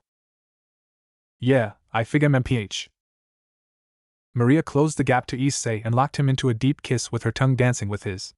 Issei's mind shut down, but he automatically held her close and returned the kiss with equal vigor. After a minute of sucking face, Maria pulled away, both flushed from the kiss but her kissing him on the lips lightly and smiling. You might be an idiot, but she smiled brightly, but you're now my idiot. She jumped out of his grasp and twirled while steam came out of his ears. Saying those killing words, Issei-kun, I think you might be my destined one. She grinned while her magical circle formed. You best be ready because I've got my sights on you and I'm not going to be letting go. Okay? Issei's mind was fried from the kiss, and she just waved him goodbye after this comment and vanished. The teen grew a smile on his face and proceeded to the door, but the minute he touched the door handle, it swung back and revealed a dark-faced Celaya and making him shriek. Get in here, dumbass, you're going to tell me about your date detail for detail. Issei found himself moving into the house while paling at the upcoming conversation, while hearing the door slowly squeak close. One long interrogation later. Issei collapsed onto his bed and sighed. Celaya is cruel. Looking up, he pulled out his phone. At least she was happy with how the date went. Last thing I want is be skinned alive. He smiled at his phone and saw on his contacts list was Maria's chibi face, and it had the caption. Girlfriend. He laughed. Tonight was a great night. But before he could fall asleep, his phone dinged. Looking at it, he saw a message from Maria. You awake still? Yeah, why? I have something to show you. I think you'll like it. Winky face M. Issei sees his phone buffering for a bit, but then an image comes up and he has a massive nosebleed. Maria was sitting on her bed in nothing more her lingerie, which really showed off her alluring beauty and practically see-through. She was sitting there on her hands and knees and posing with a wink. God, you're trying to get Celaya to kill me, aren't you? You don't like? No, I do like it. Good, because I have one more thing for you. His phone started buffering again and Issei took a calming breath. Okay, she showed me her best, this is no biggie. Looking down at his phone, he saw what she sent. Issei stared at the screen for a minute before he fell back with steam out of his ears and blood leaking out of his nose and ears after the steam. No brain down. On his phone was a busted version of Maria, and she was sitting there with one arm covering her chest and her crotch barely covered by her tail. Her horns grew out some, and she had her hair no longer in their normal bund and flowing down her back. A sly smile on her face, and if he looked closely he could at least tell that she trimmed by the small hair he could see, and she is natural. Hope you like it, Issei-kun. Unlike other succubus, I can be busted and sexy at the same time as a cute loli. Issei-kun? Hello? I guess you passed out, talk tomorrow. Issei woke up in high spirits. Honestly, it was not surprising given that he recovered from his girlfriend, funny for him to say, and having a chance to see her second pick more clearly. It was nice to have a girl that was as interested in him as he was in her, and more so, that she was not put off about the idea of being perverted. But the minute he left his room, he noticed the tension around Elm and saw that Musin was in a slightly angrier mood than before. Celaya and Zest both looked irritated, and this worried him. Normally they are neutral, or just plain bored. Seeing them so pissed kinda scared him. So, he didn't really say anything and just sat down to eat his breakfast with everyone and then got ready with his work for the day. Elm and Yoshino and Yashinan walked out of the door with him while Musin and the others got ready for the day. Seeing Elm moody, Issei decided to at least be an ear for her, or at least to attempt to ask. Elm, she looked at him, are you okay? No, Issei, I'm not, but you don't have to worry about it. Issei frowned, are you sure? I mean, I'm here for you if you need anything. He rubbed the back of his head. I mean, I'm not going to say I can help in any way that requires me to fight or something, but I can at least be an ear for you to talk to or even twist off if you really need it. Elm smiled at him. Thank you, Issei, but I'm fine, just something came up last night, and it has me bothered. Naruto-sama can take care of it when he gets home. If you're sure. I am. Elm smiled at the teen, and while she wouldn't say that he was attractive to her, she could at least appreciate his honesty and willingness to help her out. So, out of that respect, she kissed him on the cheek, making the teen blush. Hey, while he might have a girlfriend, he can't deny that Elm was extremely pretty, more in the high society kind of way, but he knew this was just a thank you kiss. So, nothing to get invested into unless something comes of it down the line. The rest of the walk into the school was quiet, with Yoshino mostly focusing on talking to Yashinan, or just Yashinan talking about their upcoming test for the day. Issei told her she would do fine, and she thanked him while getting a little embarrassed that she got a head pat. After getting on campus, Issei walked Yoshino into class before proceeding to his own, where he knew Elm would be waiting. But he noticed something was off. The air around the school seemed extremely tense, and that everyone was staring at him with either a neutral expression or disgust. While most students have come to accept that he was trying to at least redeem himself a bit, most students just settled for being neutral to him. But now, things seemed to go back to the way things were before he met Naruto and became his friend. Entering his classroom, he noticed the tension was there too, but Elm relaxed him with her gaze. That is, until the teacher walked in. Class, today we have a new student joining us today. The room started whispering. Who do you think it is? I hope it is a hot girl. Screw that, I want a handsome man. We need more of them on campus. Yeah, right, pretty boys are not all that. Take that back. The teacher gained a vein on their forehead. Quiet. The room went silent and the teacher coughed. Now then, young lady, you can come in. Opening the door, the room broke into whispers about the girl walking in. Issei dropped his book in shock. There was no way she was here. Standing there was Mariah, and she seemed to be in her Lilicon form rather than her more mature form from what he saw. Class, welcome our new student. Mariah bowed her head and smiled. It's a pleasure to meet all of you. My name is Mariah and I hope we can all get along. Now class, you may feel free to ask questions. Let's not get too personal though. Boy raised his hand. Do you have a boyfriend? Mariah smiled brightly. Well, now that you mention it, yes, I do. He is the sweetest guy to me. He took me on a spectacular date and treated me like a princess. The class broke into murmurs wondering who her boyfriend is, the girls as they wanted to meet this boy while the guys were jealous that someone snatched up the new girl. Mariah winked at Issei and without warning she walked up to his desk, planted a kiss on his lips, leaving the room gobsmacked. Hey baby, how are you? Issei could only hold his mouth open and just try to make words, but nothing would come out of his mouth. Just his jaw flapping around. Wait, you're Issei's girlfriend? Yep. Mariah smiled and looked at the empty desk next to Issei and sat down there. Now then, can we get started? The teacher nodded his head and coughed to get the class attention back on him. But if one would look, the teacher had glared at Issei before pulling himself back into his lesson plan. Issei, coming out of his shock, noticed the class was staring or glaring at him constantly and that some of the boys were slicing their throats with their thumb. What the fuck was going on? Musin. Musin wouldn't say he is the most patient person in the world.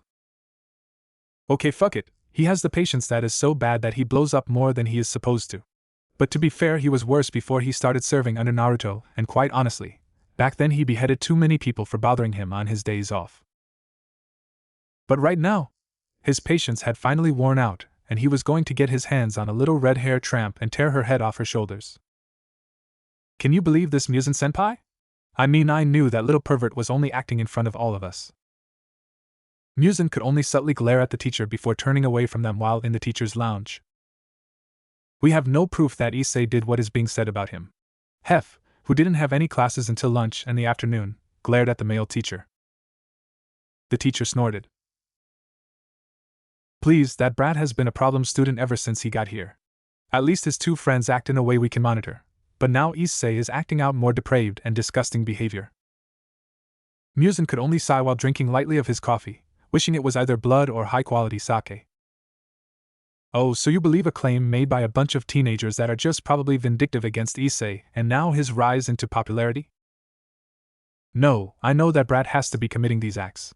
Which is why I'm telling the headmaster that he needs to do something about this.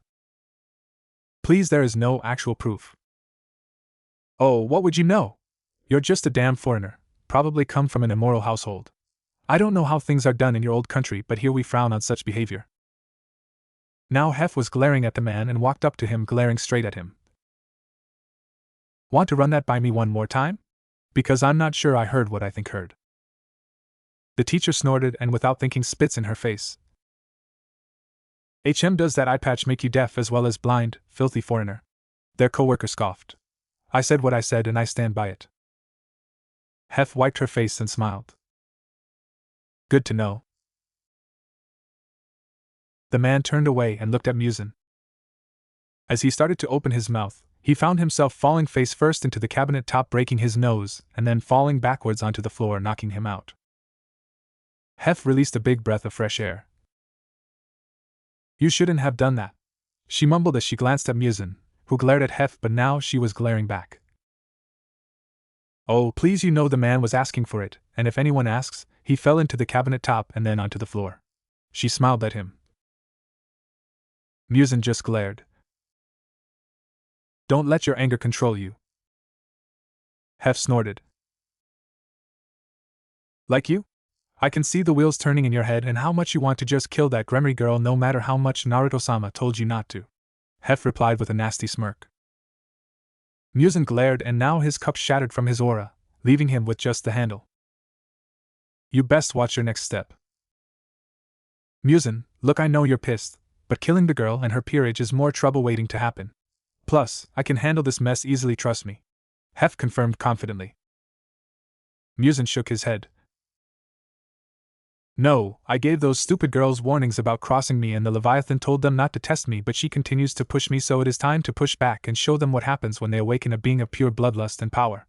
Muzan threw the handle to the floor and walked out of the room, and Hef could only sigh and text two people and then hang up her phone. Muzan, please don't do something that will only turn Naruto against you. She rubbed her eye patch. Don't turn into me, please. Issei. The day had gotten worse. Issei was literally hiding out in the kendo club, as this is the only place that he could find safety. The club had told him to stay there while they sort out his mess, but honestly, he was more disturbed about what was being said and the claims. Apparently, someone had spread a rumor about him being some kind of perverted freak, claiming he sexually assaulted a woman off campus and that she was traumatized by the incident. Issei knew that it was most likely from his date with the fallen angel, but he was shocked at how insane the story got. He was bothered for a bit, but when he was called a rapist and a monster, it started to become too much for him.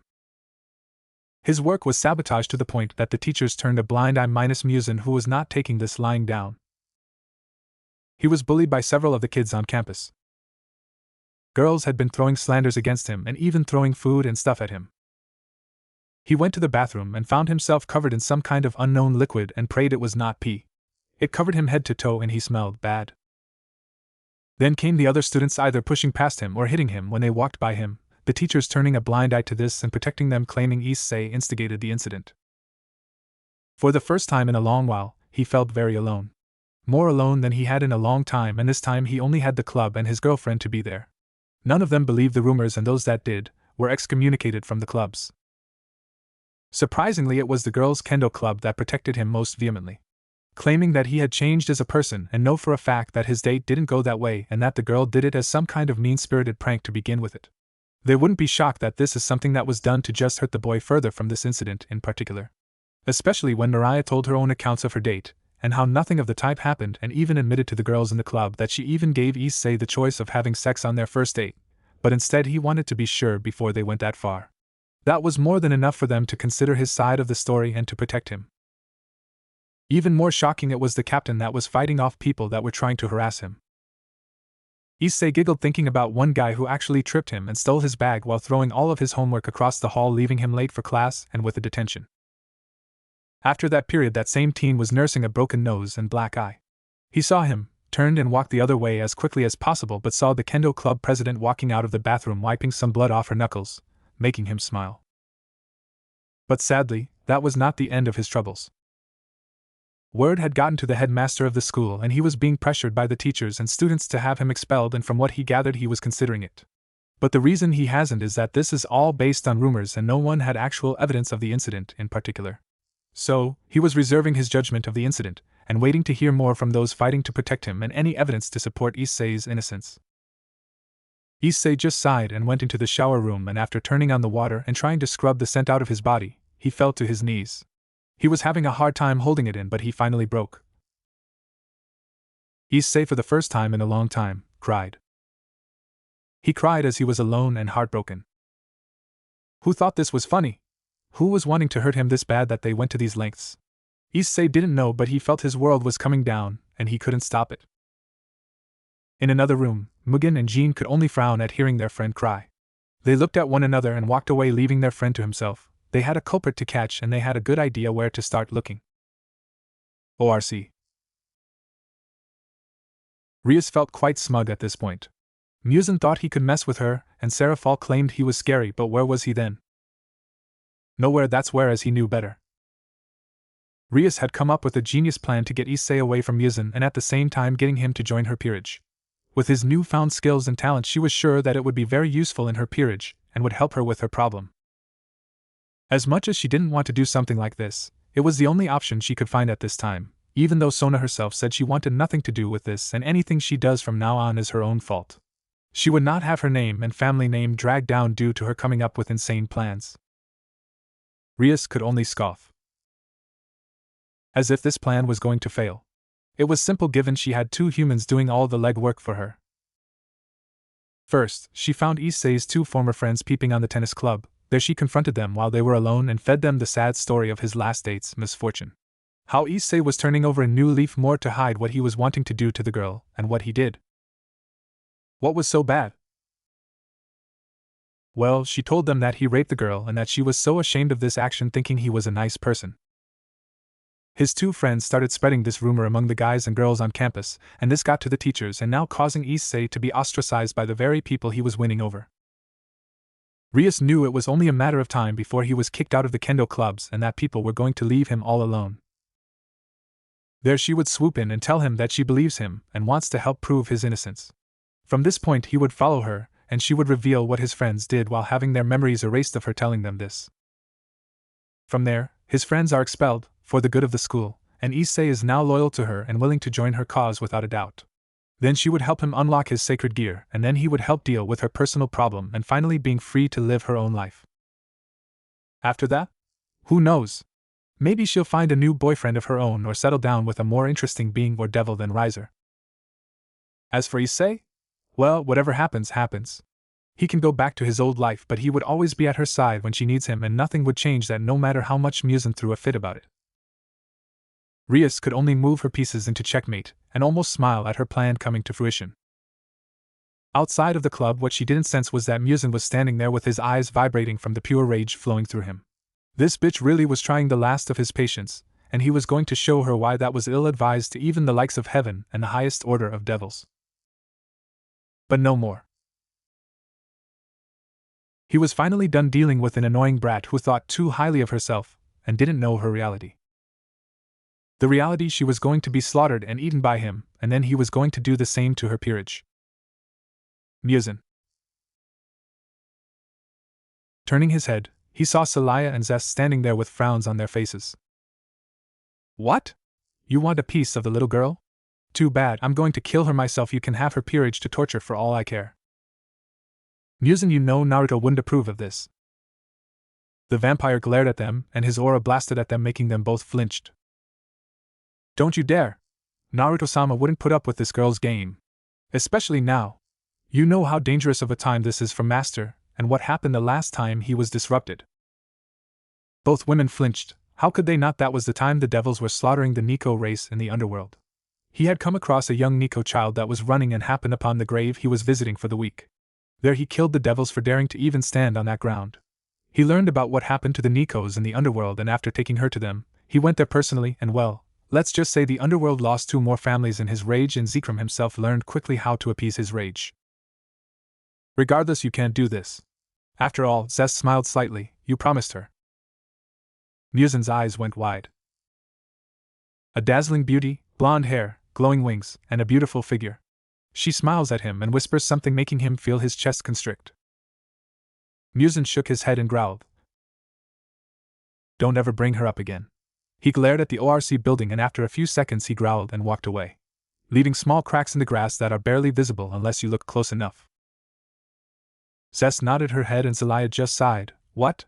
She was still scared of a man that disemboweled people just for looking at Naruto wrong. Muzan, however, was more irritated now. He couldn't kill the little brat.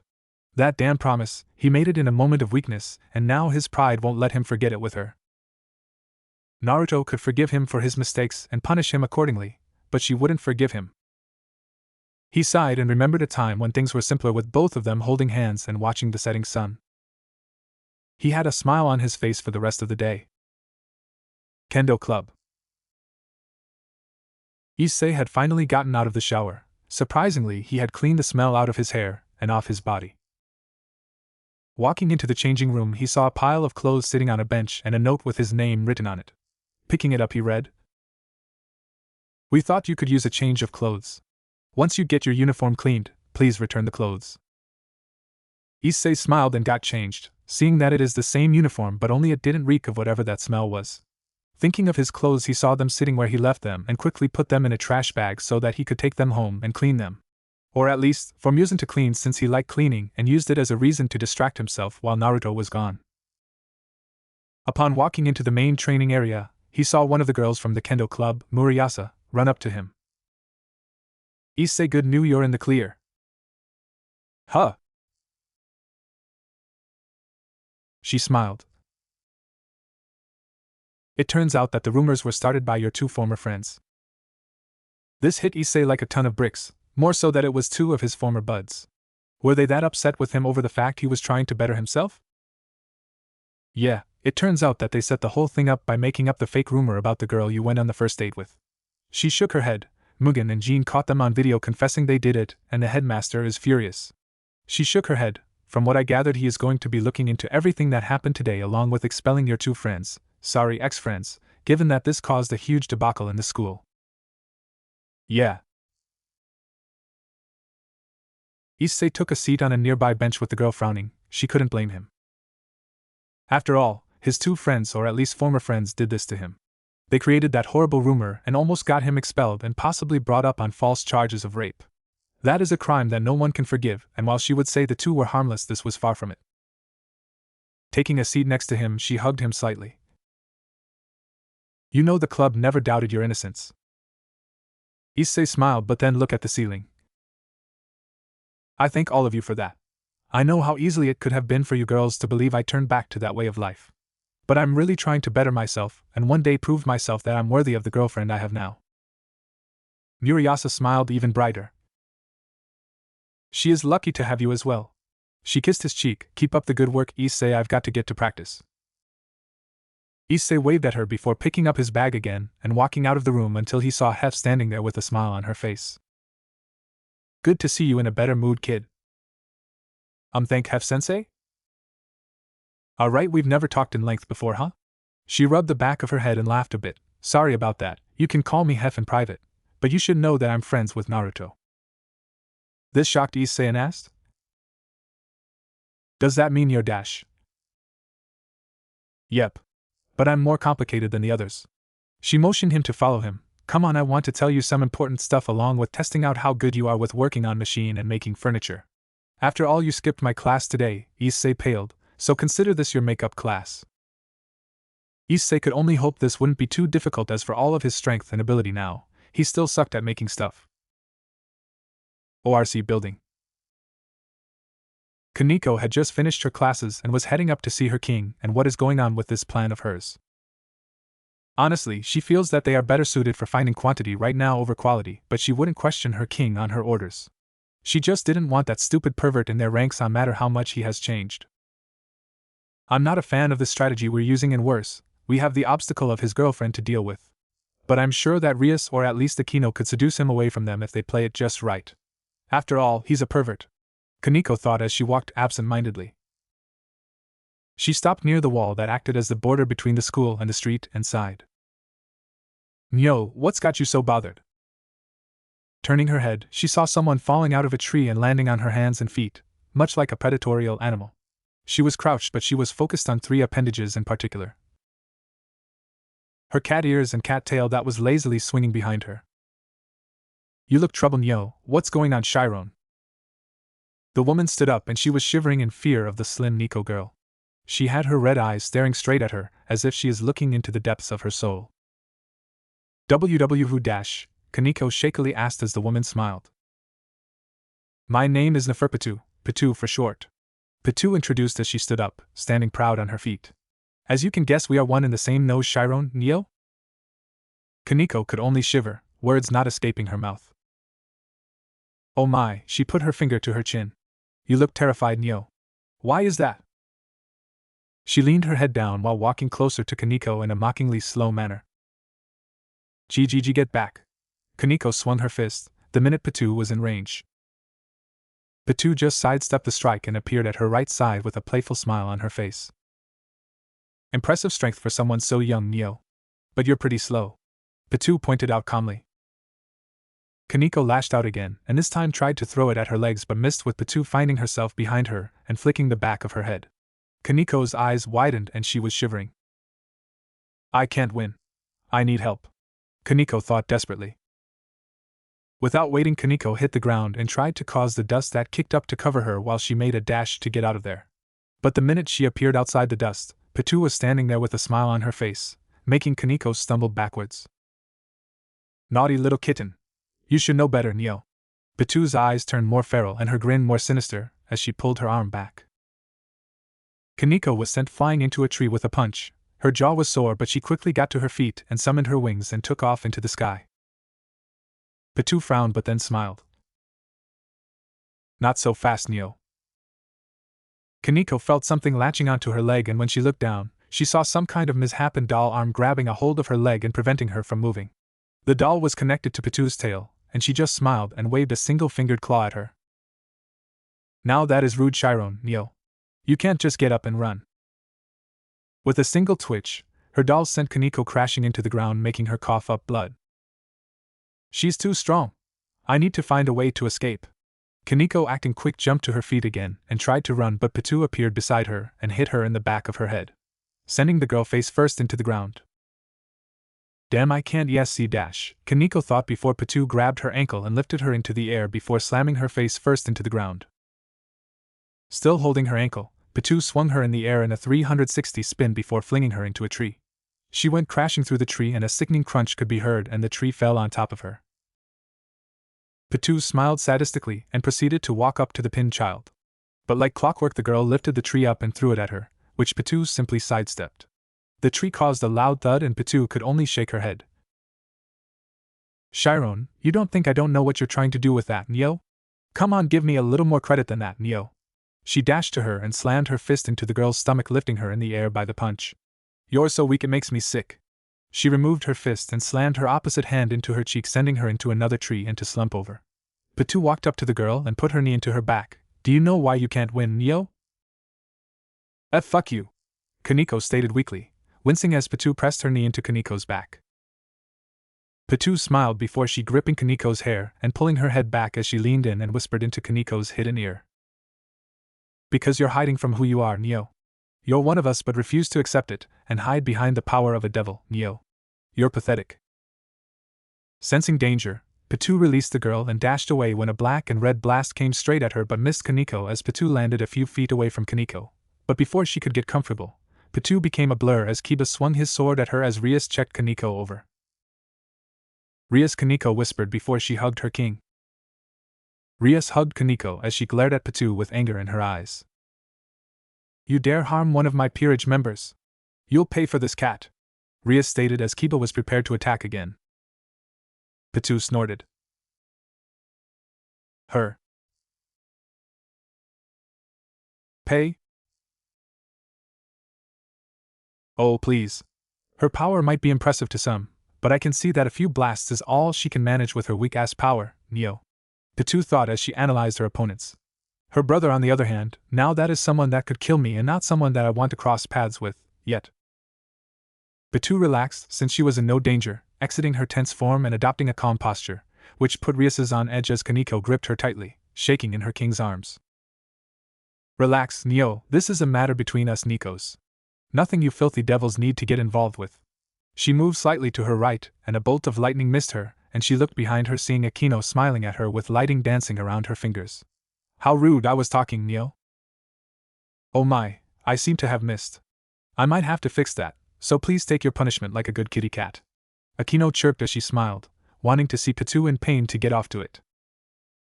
Pitou just shook her head and was gone in a blur, appearing behind Akino and flicking the back of her head, making Akino's face imprint into the ground. You're outclassed, little bitch, Neo. She was gone again before Akino could react defensively and sitting in a tree with a smile on her face as Akino got up, dirt smearing her face and clothing. Rias charged up an attack. Kiba prepped one of his swords into his hand, and Akino was gathering more lighting in her hand. Oh ho! Pitou purred as she stood on the branch, hands open and her arms bent to point her fingers upward. You are approaching me, Neo? Of course, Rias replied. I promised I would deal with you, didn't I? Pitou playfully smirked before her expression faded and her face became neutral. Let's go, Rias stated as she started to summon her magic, but this came to a halt when Pitou's slits narrowed to the point of being very thin, and she released her full aura at them. This made all of them panic and sweat from the pressure. They couldn't move or say anything. It was like they were choking and they couldn't breathe. You're all too weak. Come after me and I'll kill all of you, Neo. Pitou stated calmly as she passed by Rias, not doing anything. My dear, sweet Chiron, if you ever want to match me, you are going to need to see the truth of the past and the damage these devils did to us before the Dark Savior came for us, Neo. Akino started to ask nervously. Pitou, seeing she had her fun, waved at them and vanished in a blur, leaving the group to fall to the ground and cough as the tension flooded from their bodies. Each one had fear running in them now, realizing how dangerous of an opponent that was. They were so terrified that they didn't dare think about following her or trying to track her. All they could do is regroup and try to heal up from the experience first. While all of them were perfectly fine, minus the headache Akino had, Kaneko was unwilling to let go of Rias, nearly digging her fingers into Rias's flesh. No, Kaneko mumbled as she shook, eyes watering. I'm not like that. Pitou sighed. She had a blast today. She got to hammer that stupid little Nico traitor into the ground and show her what it really means to be one of them. She got to thrash around those devils, and best of all, she did it all without a scratch on her person. Honestly, she was disappointed with how weak the Gremory peerage was. She knows some her age that are stronger, larger in number of members, and even better at fighting together than them. From what she can see, they were gathered due to unique backgrounds and unique skills. That is about it. Outside of that, she is focusing too much on quality over the quantity aspect, and if the rumors from their side are true, she has an engagement coming up, and if she is going to fight it, she is going to need more than quality on her side. More so, she is going to need some serious numbers and decent fighters and have some coordination if she wants to stand a chance against a half-baked devil noble. Pitou waltzed into the house and saw Zest and Celaya sitting there with frowns on their faces. What, Neo? You know what? Zest jumped to her feet, glaring at Pitou. You broke the rules. You were not supposed to engage the Gremory peerage. Pitou's tails swished behind her and her ears flattened. Damn, they found out. So, what if I did, Neo? Muzan-sama was going to confront them anyway. I just did it without seriously killing anyone or maiming them to the point of no return, Neo. Celaya sighed. That is beside the point, and you know it. She glared harder at the youngest of the group. Naruto-kun gave all of us orders to leave the devils alone, and told you to stay away from the Nico in the Gremmery's ranks. She walked up to her, bonking her once on the head, making her mule in pain. That hurt, Nyo. That's the point. Zest walked up and sighed. You know the reason you're not allowed to go out in public in the first place. With the Nikos presumably near extinction, we can't afford you being sighted.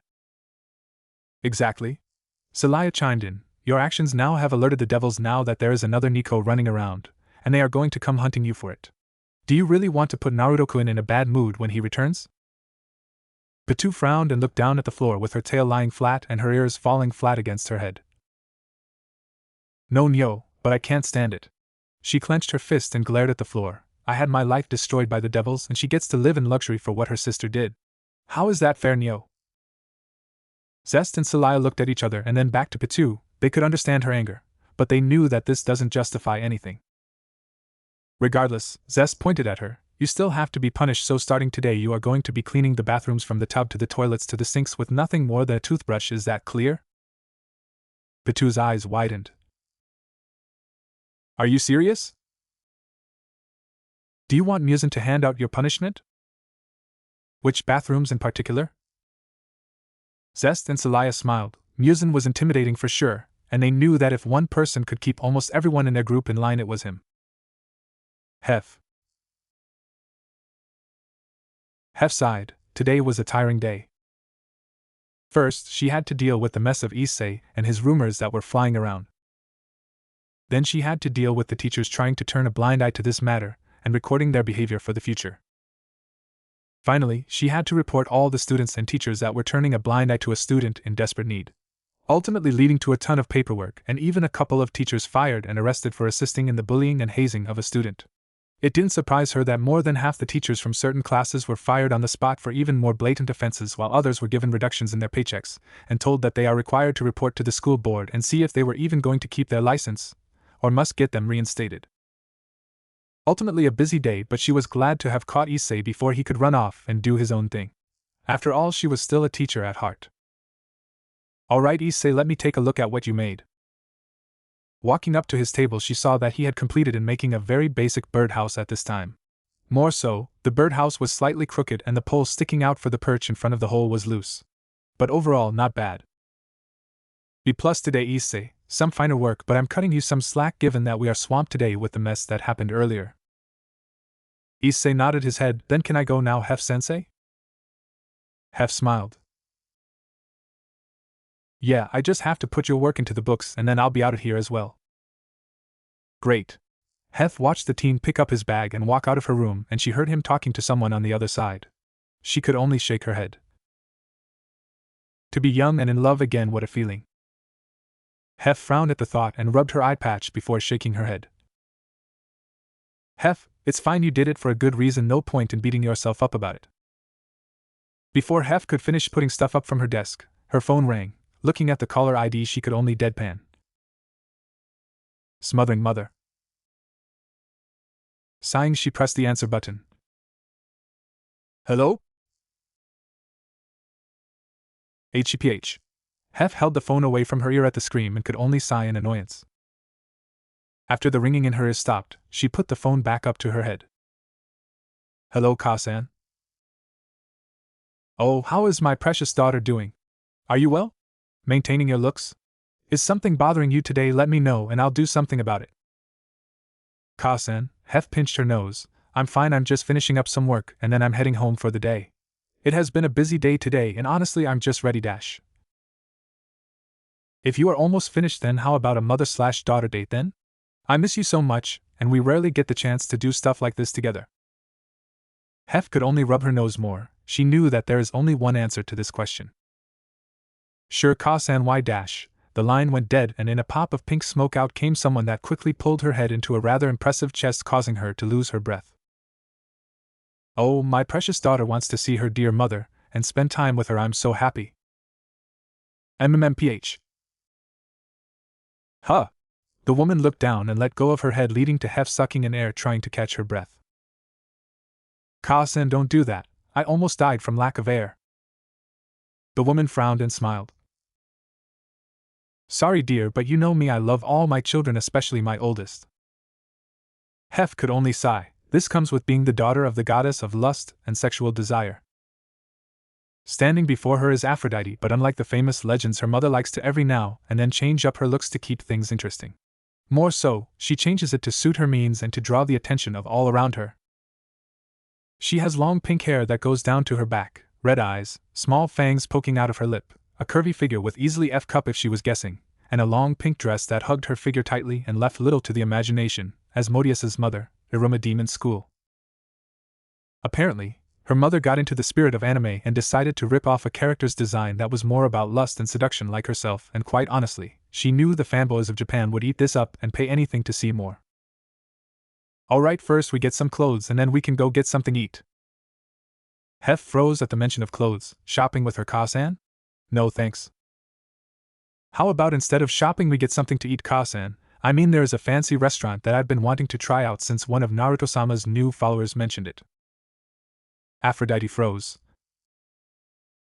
Naruto, he has a new follower, does he? Hef nodded her head. Yes, he picked him up not too long ago. He would not explain why, but he is currently a servant under Muzan's blood. I see. Aphrodite chewed on her lip a little. What is his name? Issei. Good, I'll make sure the others don't try anything against him.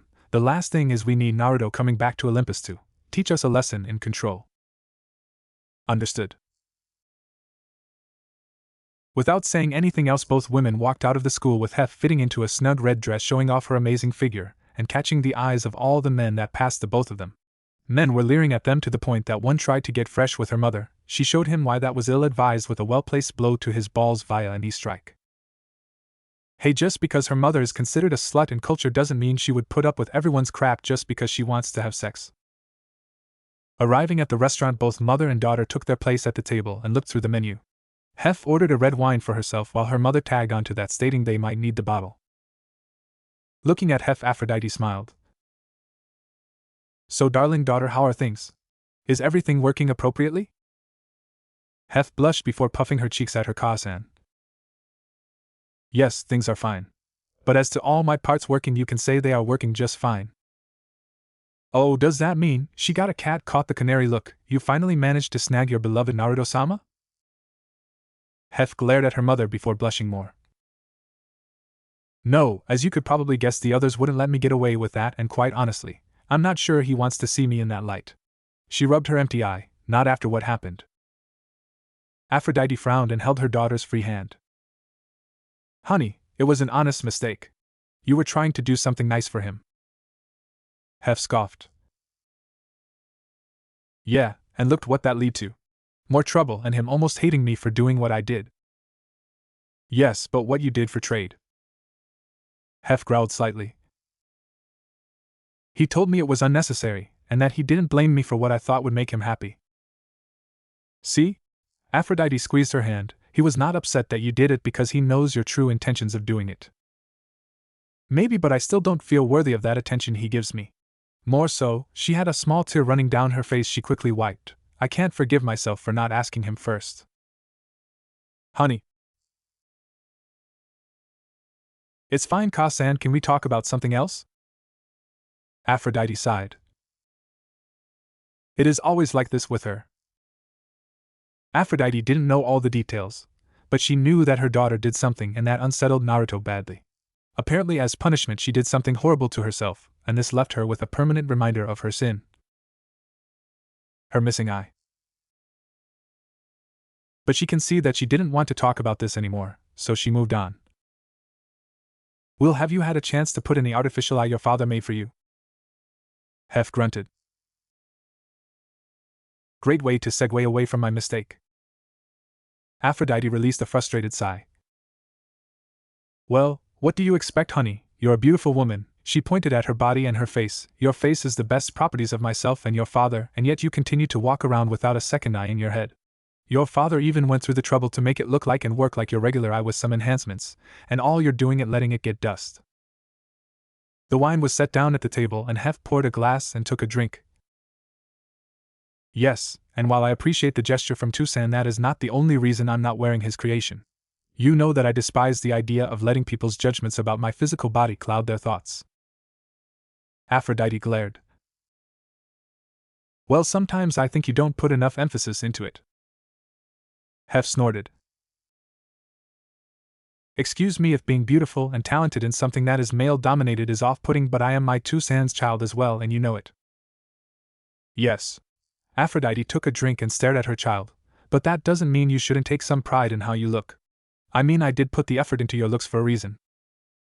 I know, she held her sans free hand and smiled. I appreciate it, but unlike you and the others, I'm not worried about what people think about how I look and more worried about being useful to people in general. Aphrodite smiled. I get that, but please just take some time to think a little more about it, would you? It wouldn't kill you, no? I will. She took a drink of her wine and poured another glass.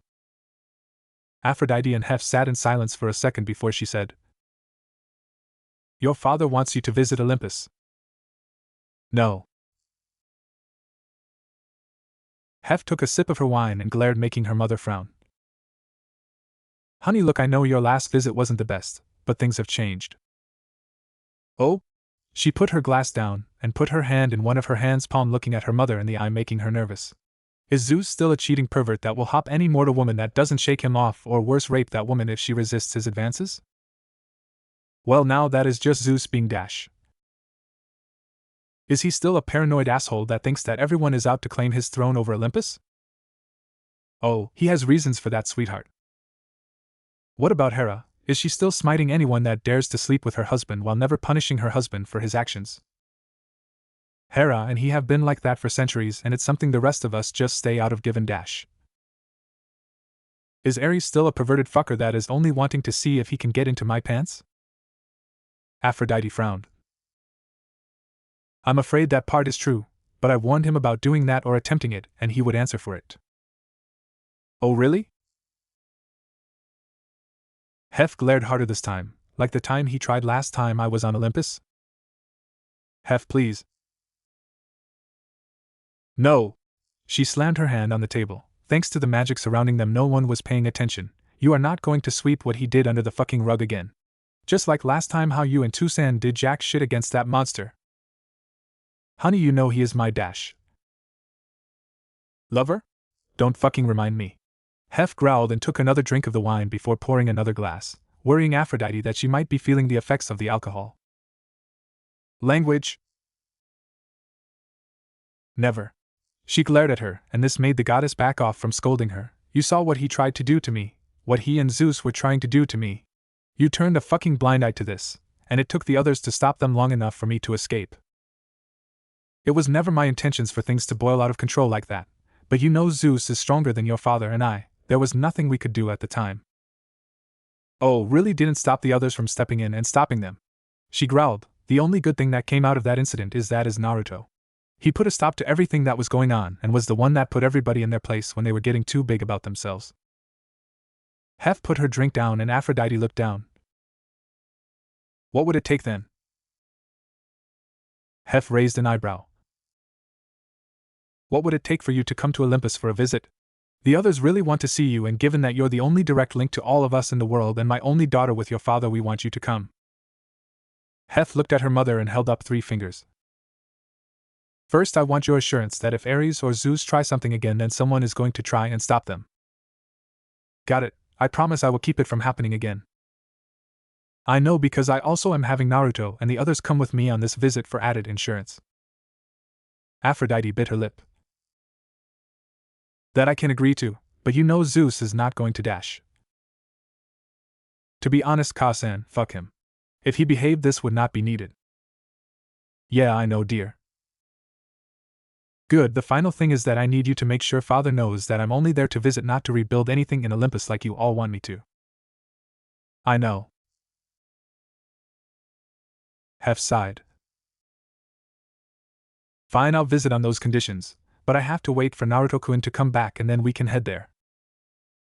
Aphrodite nodded her head and smiled. So do you know how big Naruto is yet? Hef choked on her wine. Yeah, now that sounds more like her mother. Naruto. Naruto looked at the grave with a smile on his face and the empty basket. This really brought back memories of a time that was simpler. Footsteps could be heard behind him, and he looked to see a woman approaching him. This woman was wearing a white kimono around her body, orange cat ears on her head, and two swishing cat tails behind her swinging lazily. The woman had gold eyes with slits in them and tanner complexion than most of her kind would have. Naruto-sama Naya, I'm here to pick up the stuff to be thrown and clean Naya. Naruto smiled. Thank you, Kyo, the Nekasha smiled. It is my pleasure, Naruto-sama Naya. After gathering up the trash and empty containers, the woman proceeded to walk away but saw Naruto stood up and was standing at her side. I thought I stopped by town and see how things are going, do you mind? The woman was shocked but she shook her head quickly.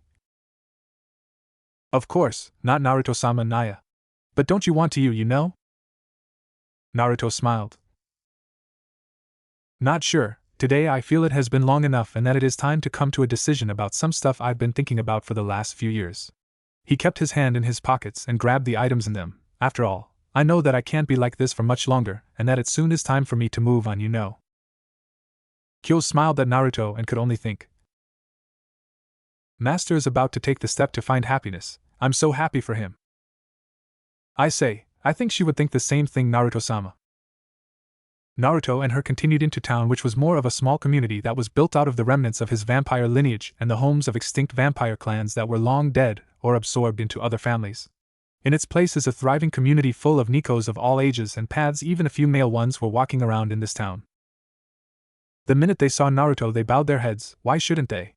He was their lord and master, he was their dark savior, and he was the one that ended the attacks of the devils on their kind. Naruto could only smile, happy to see a place that was once full of nothing but blood and death with his relatives being uptight about appearances now a thriving, loving community. It really made the place feel like the past never happened and that it was always a place of love and care. Flashback. A younger Naruto is standing there with Muzan and sees a blonde-haired woman walk past him, and Muzan shouts at her. Naruto waves it off and scoffs at the woman. You really wish to train in the sword? Do you even know how to hold that blade in the least? The woman pouted. No, but I'm beginning lessons today, so what is it to you, stuck-up asshole? Naruto's eyebrow raised and Muzan about exploded, but Naruto chuckled. I like that, your attitude. He smiled slightly at her and Muzan calmed down, wearing the face of shock. What's your name? My name? How about yours first? Naruto bowed his head with one hand over his chest. Of course, my name is Naruticus Uzamutis, heir to the Uzamutis family and one of the potential heirs to Alucard. Oh, cool. She smiled back. My name is Dash. Flashback end. Doors swung open. Naruto had entered a dark hallway in a large but mostly forgotten manor. The place was still clean and well maintained, but sadly, nothing had happened in this house since that day all those years ago. Looking up, he saw the portrait hanging in the middle of the staircase for all to see. A beautiful blonde-haired woman with gold eyes. She was smiling down at him, wearing a beautiful white dress and carrying herself with confidence. My dear Alice-chan, I've come to see you one more time today. He looked at the portrait with longing and pain. I know you always wanted me to move on, to live my life and not be swept up in your absence, but I couldn't help it. Tears formed at the corner of his eyes. You were the center of my heart, and nothing I could think about doing would fill my heart again. Naruto pulled out the two items in his pockets and showed them to Alice. Today I'm finally ready. I'm ready to leave the past and live in the present again. I have a beautiful daughter waiting for me at home, subordinates that need my help, a dear father figure that desperately needs a break. He laughs a bit and swears the picture smiles brighter, and 2 or so women that desperately want to make me happy again. He looked down at the rings and without hesitation he bent down and placed the rings in front of her portrait. I hope you can forgive me for trying to find love again, and with your best friend. Naruto turned away from the portrait and then left behind a simple comment. Oh yeah, I go by Naruto Uzumaki these days. I kinda adopted a more Japanese thing these days, kinda funny? You love the country so much that I live there now. Naruto waved at the portrait, and without warning, he was gone in a flash of gold and black light. Outside the manor, Kyo saw that Naruto-sama had left, but she saw the 2 golden glints in the house, and knowing what they were knew she had to tell someone. Gathering up some of her chakra, she created a portal that she walked through, allowing her to appear in a far-off location in an instant. Plus she noticed that the exterior of the place was freezing cold. Standing before her was a massive castle of almost untouched beauty and Gothic architecture. She walked up to the main door and opened it, revealing a portrait of 3 beautiful girls sitting next to each other wearing 18th century dresses. Kyo could only shiver knowing the truth about the daughters and knowing that she was in the castle, that they were going to come looking for her very soon. Walking past the front foyer, the Nico managed to make it into one of the main halls in which there was a grand staircase leading to the upper floors. She was about to approach the stairs but then saw bugs forming around her and shivered. "I know it is you mistresses, please just appear already, this is very unsettling."